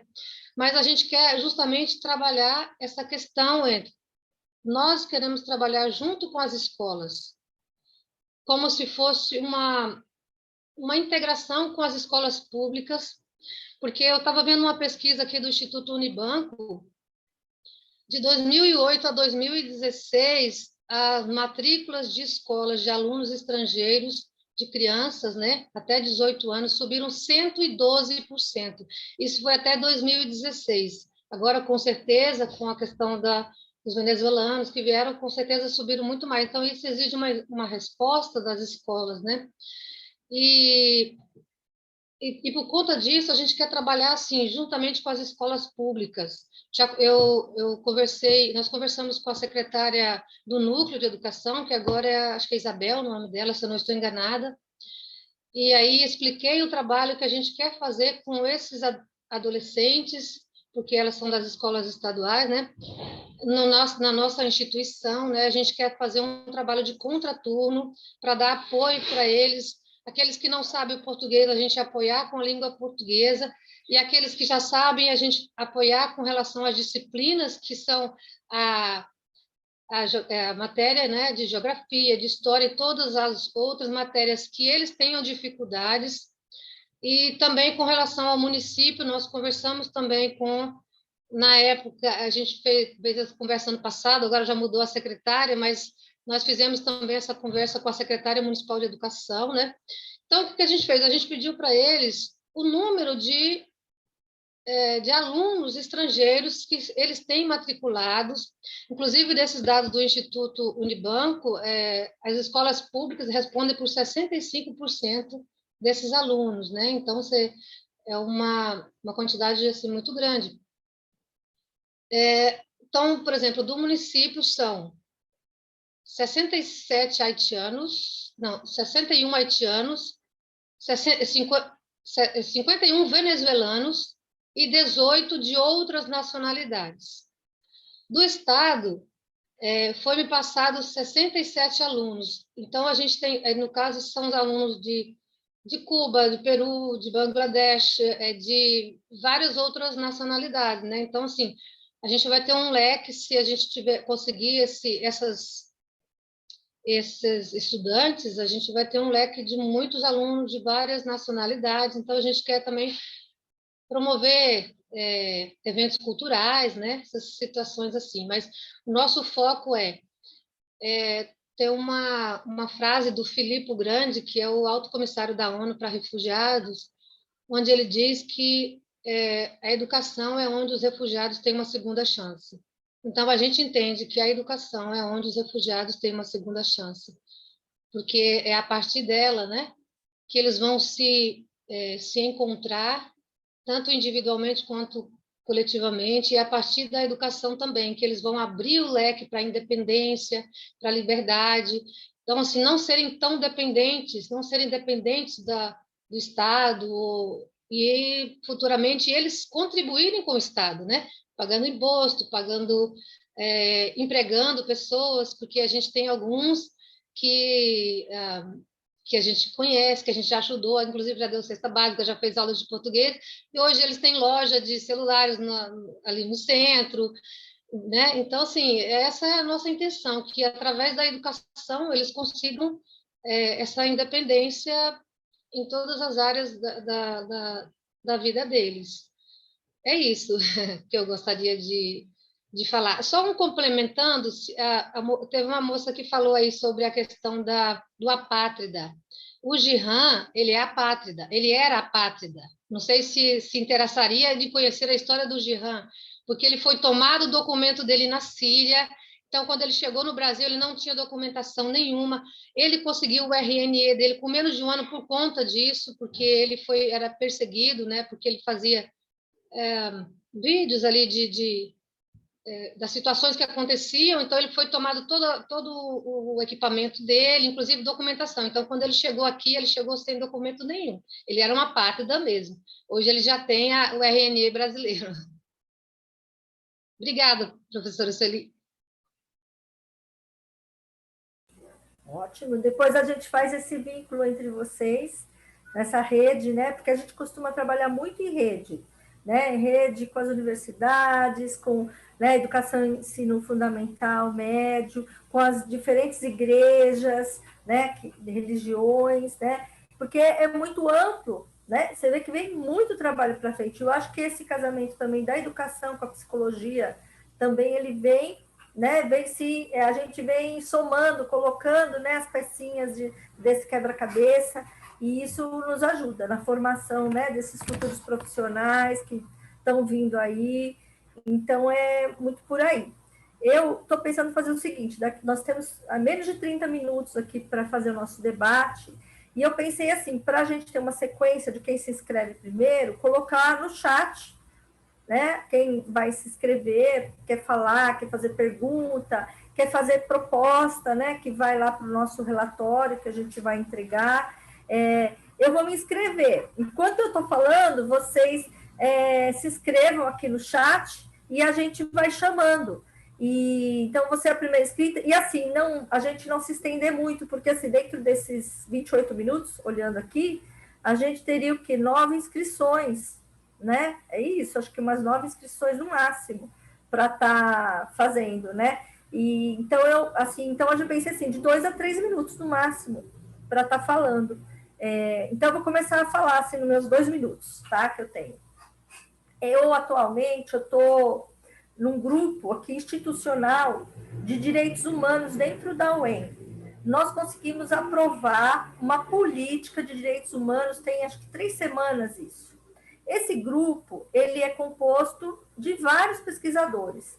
Pessoal que trabalha com a questão dos negros, pessoal que trabalha com a questão dos homossexuais, né, pesquisadores desse campo, né? Então, o que mais? Criança, tem o professor Ailton que trabalha com a discussão sobre os abusos, né? Criança, pesquisadores desse campo. Então, as diversas formas de violação de direitos. E eu estou lá nesse grupo para estar trazendo as questões relativas à imigração. E agora que foi aprovada a política, então a nossa política de imigração, ela vai acabar entrando dentro deste grupo de direitos humanos, né? Ela vai estar meio que vinculada.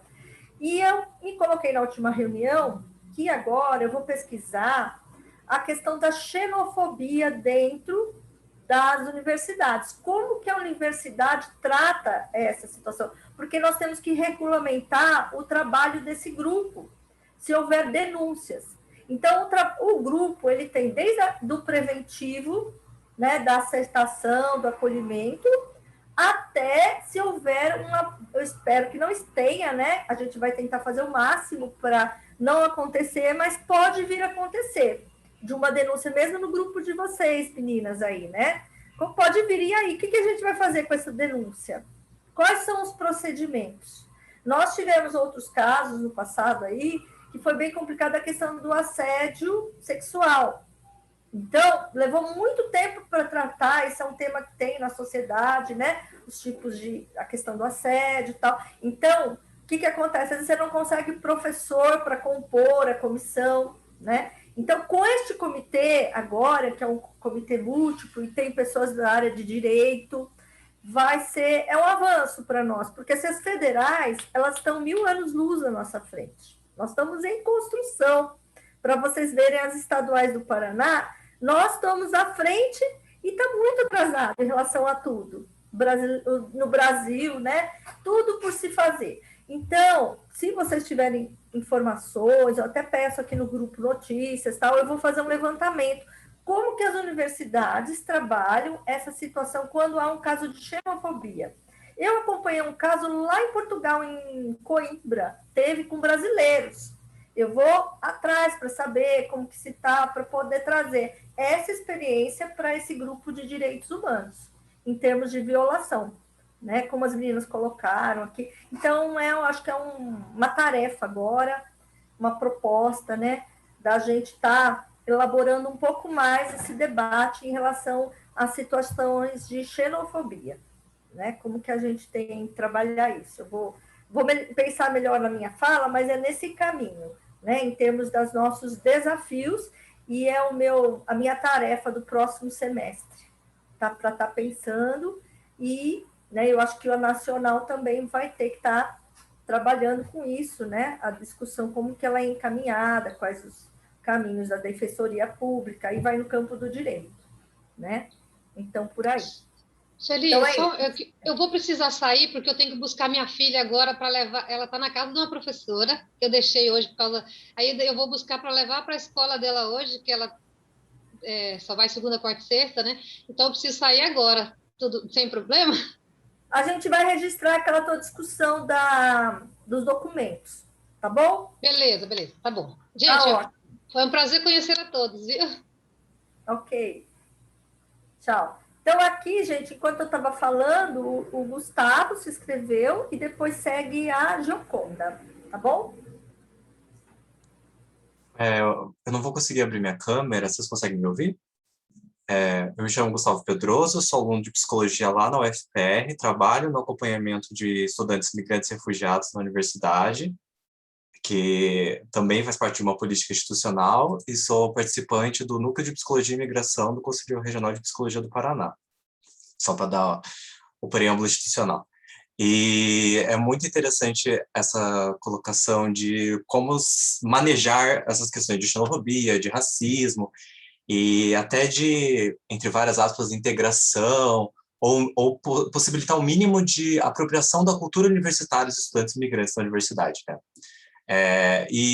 Acho que foi a Isabela que falou que existe essa coisa que vocês estão construindo do professor e do colega de referência, né, se eu entendi corretamente, de acompanhamento.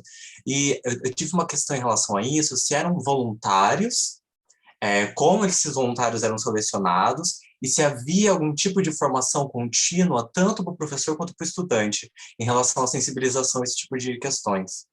Porque me parece que uma parte também, uma coisa que a gente conseguiu fazer na UFPR foi realmente um processo de formação para servidores em relação a essas questões da interculturalidade, de como identificar xenofobia ou racismo, e que então foi fornecido tanto para os servidores administrativos quanto para professores. Então, isso que me ficou um pouco de questão, assim, e esses estudantes, eles são inseridos em algum tipo de projeto, reconhecidas as atividades que eles desenvolvem de alguma forma, então ficou um pouco essa questão para mim de como é desenvolvido na sua universidade. Gustavo, eu sou a Regiane, eu sou orientadora da Isabela. Isabela, tem coisas que eu vou pedir se a Isabela quiser falar, mas como ela escreveu a pesquisa e está em desenvolvimento, tem algumas coisas que você perguntou aqui que talvez a Isabela não tenha ainda o contato com a informação, e aí eu também posso responder, e a professora Sueli talvez também. Você quer falar, Isabela? Antes você, depois a gente. Obrigado pela sua pergunta, Gustavo. Eu anotei seu nome e o contato institucional, porque a parceria sempre é muito importante. E como a professora Sueli já nos adiantou, nós sabemos que nas universidades federais vocês estão mais adiantados em relação às políticas institucionais. E, além disso, você representa o CRP também. Então, talvez nós tenhamos um descompasso, mas eu consigo responder algumas coisas que você nos perguntou. Primeiro, vamos saber se a Isabela gostaria de falar algo. Eu não sei responder. Eu entendi pela leitura da resolução que seriam delegadas essas funções, o que eu não entendi por quem, e nem se tem algum critério, né, que alunos que eles teriam que se inscrever em alguma coisa. Essa informação eu não tenho, realmente. Sem problemas, como nós estamos na construção, vou falar também as minhas impressões, mas a Sueli também esteve presente na época da construção, talvez consiga complementar. Então, quando eles são inscritos, é delegado já a partir do comitê gestor da universidade aos coordenadores, o coordenador do curso, Gustavo, ele vai fazer o contato com o professor e com o colega de turma, aqueles que desejarem, que quiserem participar. A gente entende assim, aqueles que desejarem pela proximidade com a temática, pela vontade mesmo em estarem próximos e receber esse aluno estrangeiro, né, ou migrante, enfim. Agora, você toca num assunto, Gustavo, que eu acho que é muito importante, que é sobre capacitação para as pessoas que vão atuar nessas atividades, seja o professor ou o colega, né, da turma, monitor, enfim, todos aqueles que vão ter esse contato. E nós não temos isso no momento, mas essa é uma proposta que a professora Sueli também comentou num primeiro momento, da professora Eliane Domingues. Ela também é do curso de psicologia, ela não está com a gente hoje aqui, ela não pôde estar. e ela pensa nessa proposta. Não sei se eu me adianto aqui, eu deixo para a Sueli também comentar, mas tanto no sentido de pensar na capacitação inicial de profissionais da psicologia ou outros profissionais que vão atuar com a temática migrantes, e nessa capacitação algumas temáticas que são básicas, mas ao mesmo tempo essenciais, como etnocentrismo, descentramento, xenofobia, alguns contextos, conceitos e, sobretudo, pessoas que possam estar com a gente trabalhando sobre essas temáticas, mas também trabalhar com, eu acho que aí você também nos coloca a pensar que além deste docente, deste colega de turma que vai acompanhar o aluno que ingressa, os técnicos da universidade também, né? Seja na biblioteca, na DA, em todos os locais que essas pessoas terão contato. Eu acho que você, na verdade, nos coloca uma pergunta, nós conseguimos responder em parte, mas ficamos com uma angústia e pensamento para as próximas ações. Fiquei me sentindo assim, na ótima intervenção que o Gustavo nos fez aqui. Se a professora Sueli quiser completar algo, não sei se o Gustavo também quiser falar, vamos seguindo para a nossa conversa. Acho que o P tem muito tempo. O que eu sinto na experiência, tudo tem que ter um observatório, porque assim, mesmo estando em resoluções, as coisas não aconteciam, Gustavo. É na provocação que a gente faz acontecer. Então, muito assim, dependia do DA, que é uma instituição que cuida de matrículas, quem está na gestão, quem que ocupa, né, que as coisas aconteçam. Então, você tem que ficar... Toda essa construção que eu fiz ao longo dos anos, eu tinha que passar umas 2, 3 vezes por semana na sala da pró-reitoria, para poder tirar um tempo para ficar lá perguntando, né? É sempre assim, cutucando. E aí, assim, a passos demorados, lentos, né? No ritmo que a universidade e o Estado tem. Então, assim, você tem que ser muito persistente, insistente, né? Para poder e ter um grupo muito forte ajuda, porque aí você vai, a hora que um cansa, o outro está lá, né, disposto a provocar e que as coisas aconteçam, né, mesmo as monitorias, a gente tem que observar, está acontecendo? Como que está acontecendo? Né? É o tempo todo assim, né, Gustavo? Acho que é bom, boa sua pergunta, parabéns. Eu queria agradecer pela resposta e falar, continue insistindo, que o trabalho é maravilhoso, e é sempre uma população que fica na raspa do tacho, o pessoal reclama sempre, mas eu gosto da insistência também. Muito feliz que vocês estão conseguindo aí abrir caminho.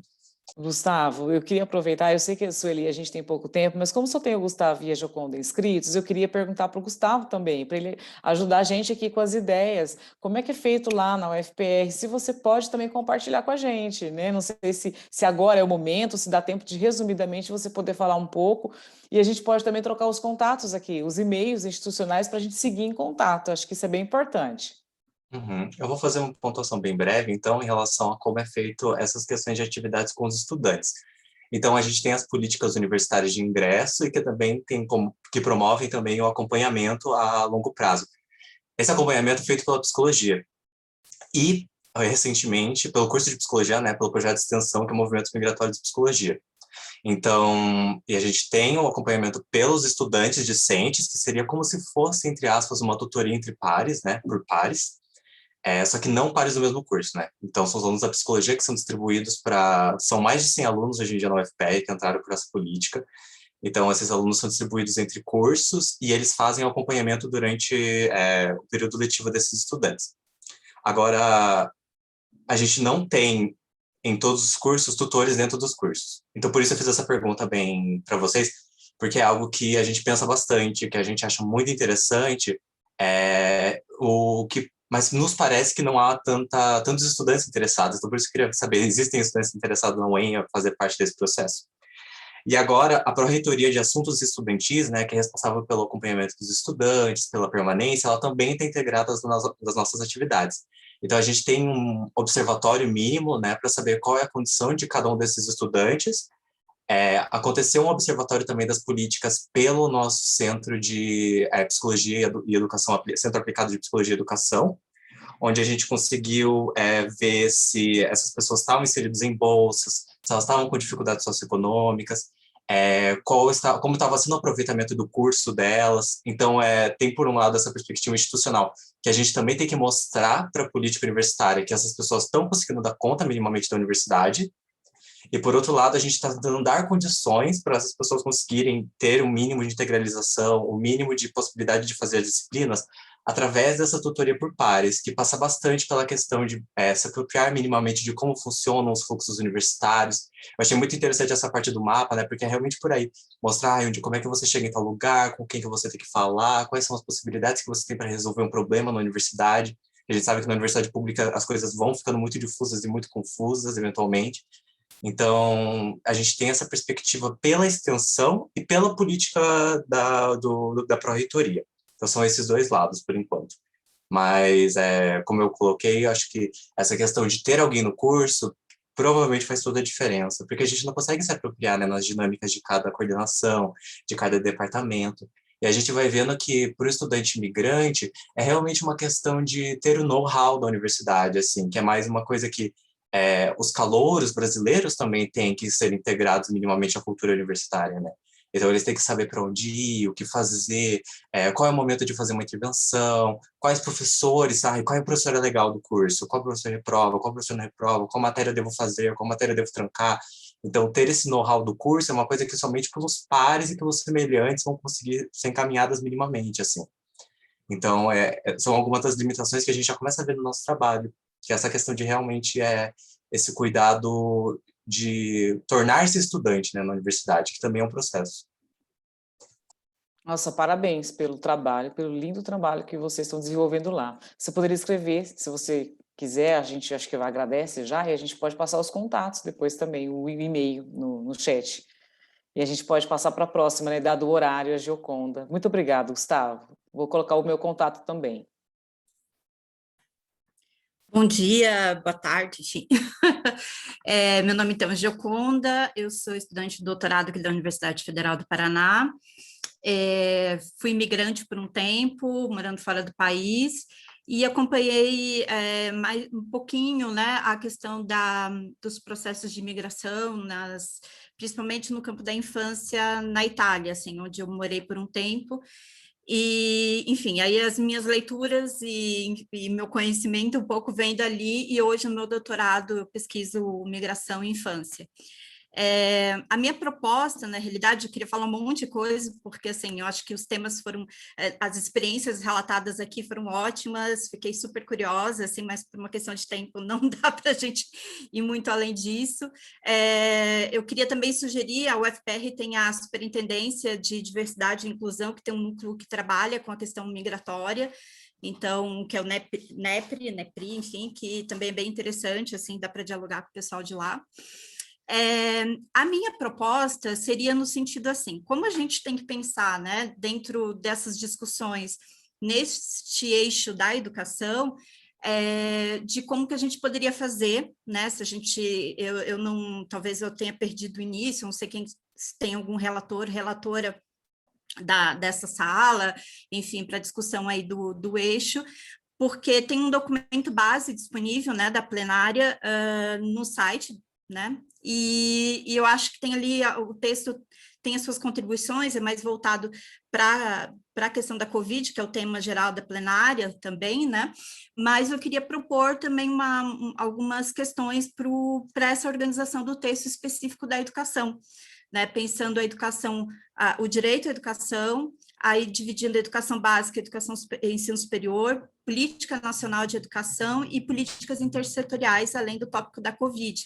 Então, minha proposta seria nesse sentido, assim, da gente ver como que a gente pode sair daqui pensando em proposições, né, eu acho que o tema ele é bem interessante, a educação básica precisa ser também, né, salientada ali nesse documento, né, destacada, e seria um pouco nesse sentido, assim, não vou partir para discussões por conta do tempo mesmo, mas seria mais no sentido de propor uma estrutura base para o texto, visto que o texto que está apresentado no site, ele é bem, né, bem sucinto, e além de apresentar um outro equívoco lá de escrita, que a gente pode, enfim, né, futuramente discutir. É isso.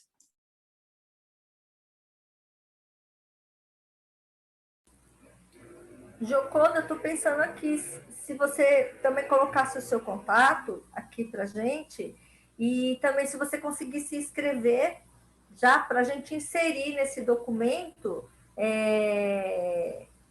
enviar para a gente já vai, na hora de compor lá o documento, o formulário, né? A gente já ia colocar o teu texto já pronto para inserir, né, nessa situação, porque, como eu falo assim, são muitas questões, né? Eu trabalhei com reforço escolar, também trabalhando com EJA, sábados, né? Porque eles nunca viram geografia do Brasil, nunca viram história do Brasil, então a gente sentia chegando falando reunir com o pessoal do núcleo de educação, fiz um monte, mas parece que a coisa fica desorganizada, né? Essa sensação.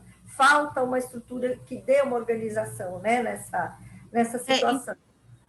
Só para complementar rapidinho, né? Eu não queria, enfim, me estender, mas a questão para mim, que eu acho que ouvindo os relatos, né, de todos aqui, acaba que muitas vezes, e para minha tese eu acabei fazendo esse levantamento das produções e tudo, a gente tem muitas situações localizadas, né, de políticas públicas, assim, de municípios, de estado. São Paulo tem mais, né? Eu acho que o Alexandre é de São Paulo, pelo que eu vi, tem algumas questões, mas a gente não tem uma discussão de uma política nacional. A própria resolução, que foi a que eu coloquei aqui do lado, que era mais para eu lembrar depois até de falar, que fala da matrícula, né? Ela tem outra questão ali né, que eu acho que precisa ser melhorada.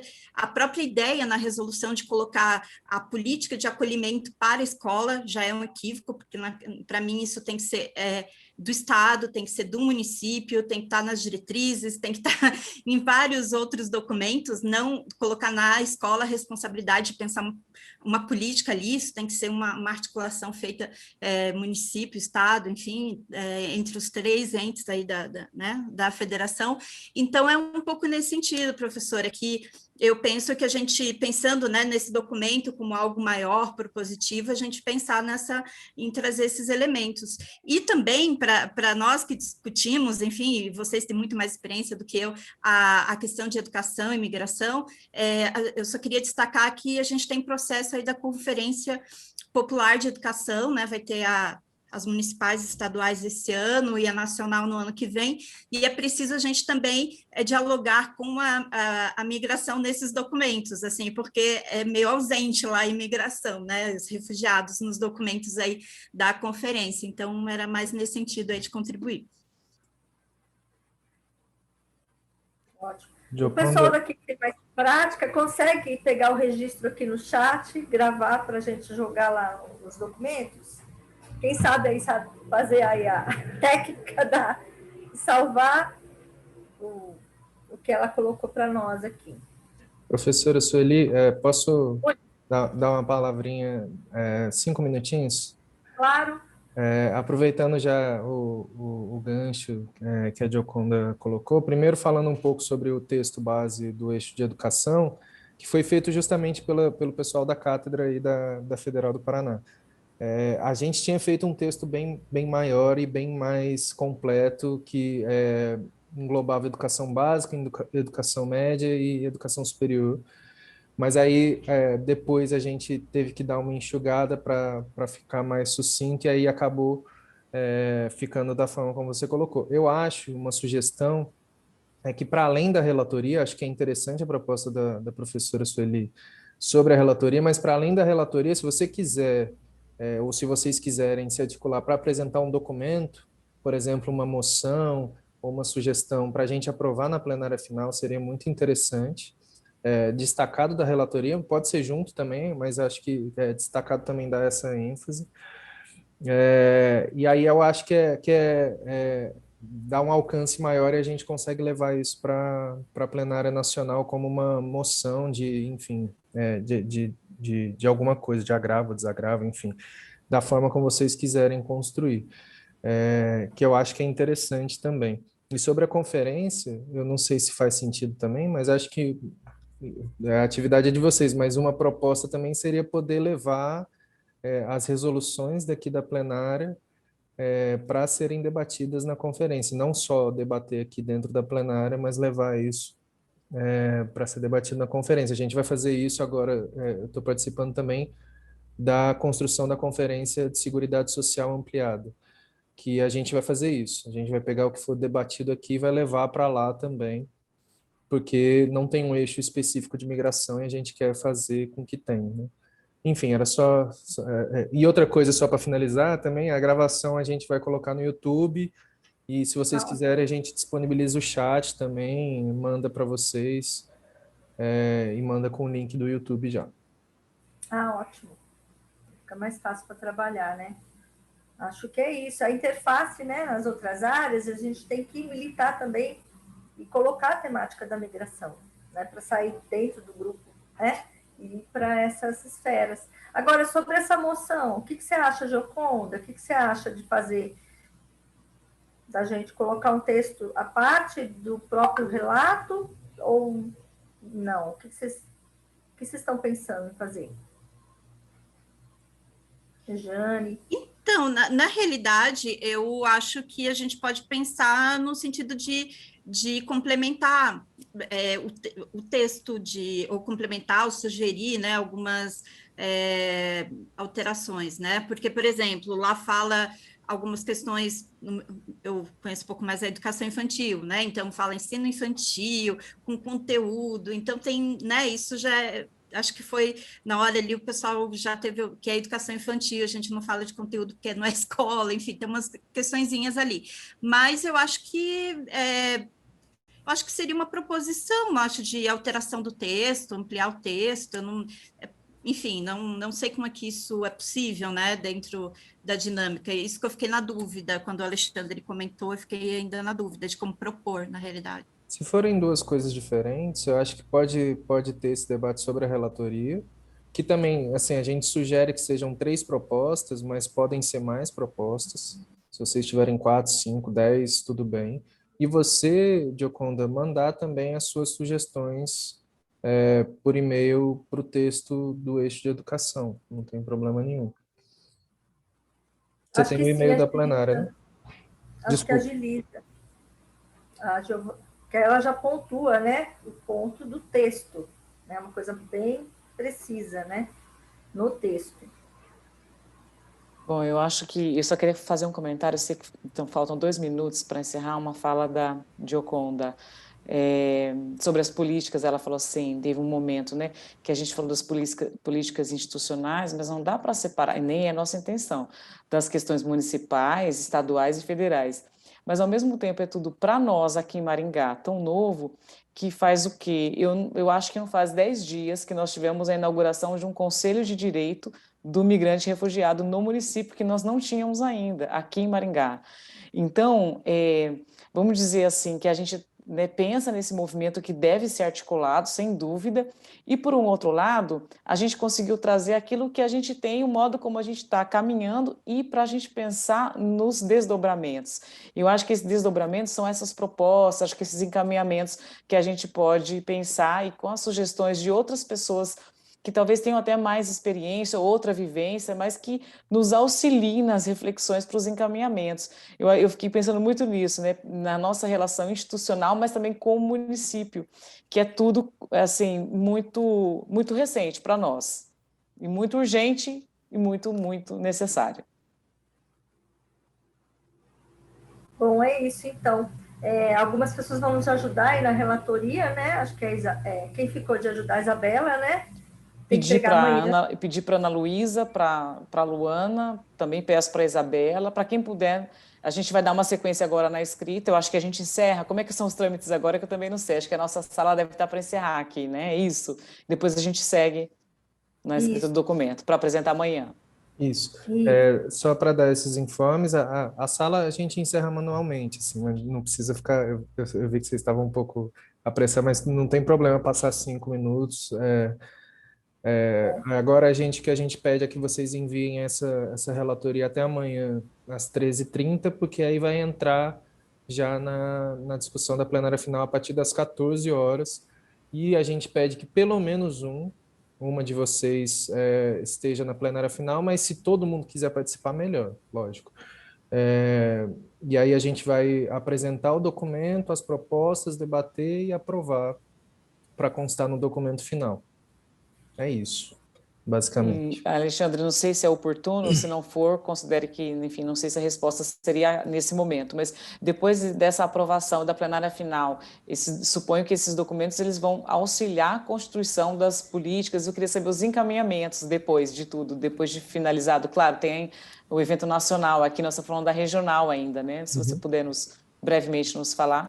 A gente tem hoje, bom, primeiro, antes de mais nada, entre as propostas, a gente pede, por exemplo, no âmbito municipal, se vocês têm, eu sei que Maringá, por exemplo, tem uma experiência, digamos, avançada em termos de constituição de política pública para migrante, existe um secretário, existe o conselho, enfim.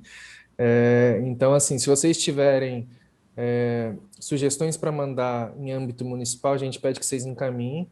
Em âmbito estadual, a gente fez contato com o pessoal, a gente enviou convites para o Ministério Público, para a Secretaria de Educação, de Saúde, dos governos estaduais, e tivemos algumas inscrições. Eu sei que no Rio Grande do Sul, Paraná, a gente teve inscrição de Secretaria Estadual de Saúde, mas se vocês tiverem também outras sugestões, por exemplo, Secretaria de Educação estadual ou municipal, enfim, tudo isso seria interessante a constar no relatório, na relatoria, porque orienta a gente. A ideia de fazer a regional é justamente ouvir quem está atuando no território, para a gente conseguir navegar um pouco, de uma maneira um pouco mais fácil, né?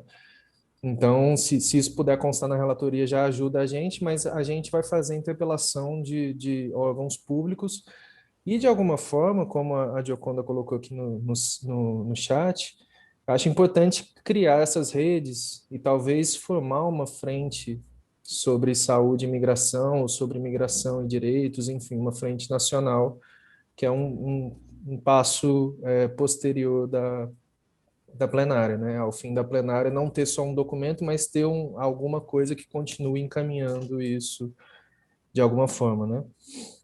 Mas a intenção é essa, fazer advocacy a partir dos documentos que a gente conseguir juntar e conseguir reuniões, por exemplo, com o pessoal dos órgãos públicos, os agentes públicos, agentes de Estado, para a gente pautar o que for aprovado aqui.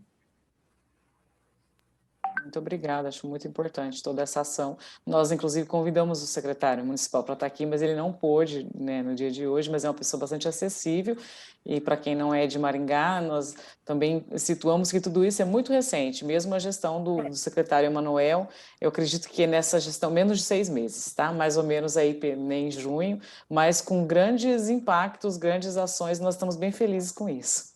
O Emanuel é um haitiano, e ele já está ocupando o cargo público aqui. Ele foi convidado, um migrante, para fazer justamente políticas públicas. Então, para nós, é um avanço assim, maravilhoso, né? E eu vou ver se eu insisto com ele para estar assistindo, né? É importante ele estar acompanhando essa plenária, né? Mandei também para a ERME, que é a Associação dos Estrangeiros, o Ronelson, que falou que ia mandar para o Emanuel, mas deve estar com uma agenda cheia, né? Então... De toda forma, a gente, constando, por exemplo, o contato deles, a gente pode oficiar eles depois, mandar o resultado das discussões, especialmente do pessoal. Tem muita gente em Maringá escrita, então, especialmente as discussões dos grupos de Maringá, encaminhar especificamente para ele. Acho que é interessante, sim. Legal. Então é isso, né, gente? Obrigado a todos e todas e todos, né? Vocês, foi muito bom conhecer a Giovana, o Gustavo, né? Vocês também, as meninas, que às vezes está coordenando um projeto e não conhece, ainda mais em pandemia. Esse é um limite da pandemia, né? Da gente estar fazendo um projeto desse via internet, computador. É bem complicado, mas o evento ele proporciona esses encontros, então é muito bom. Parabéns a todos os organizadores também. Muito obrigada. Obrigada, um abraço a todos. Obrigado pelas contribuições. Nos vemos. Até amanhã. Até. Tchau, tchau. Tchau, tchau. Tchau.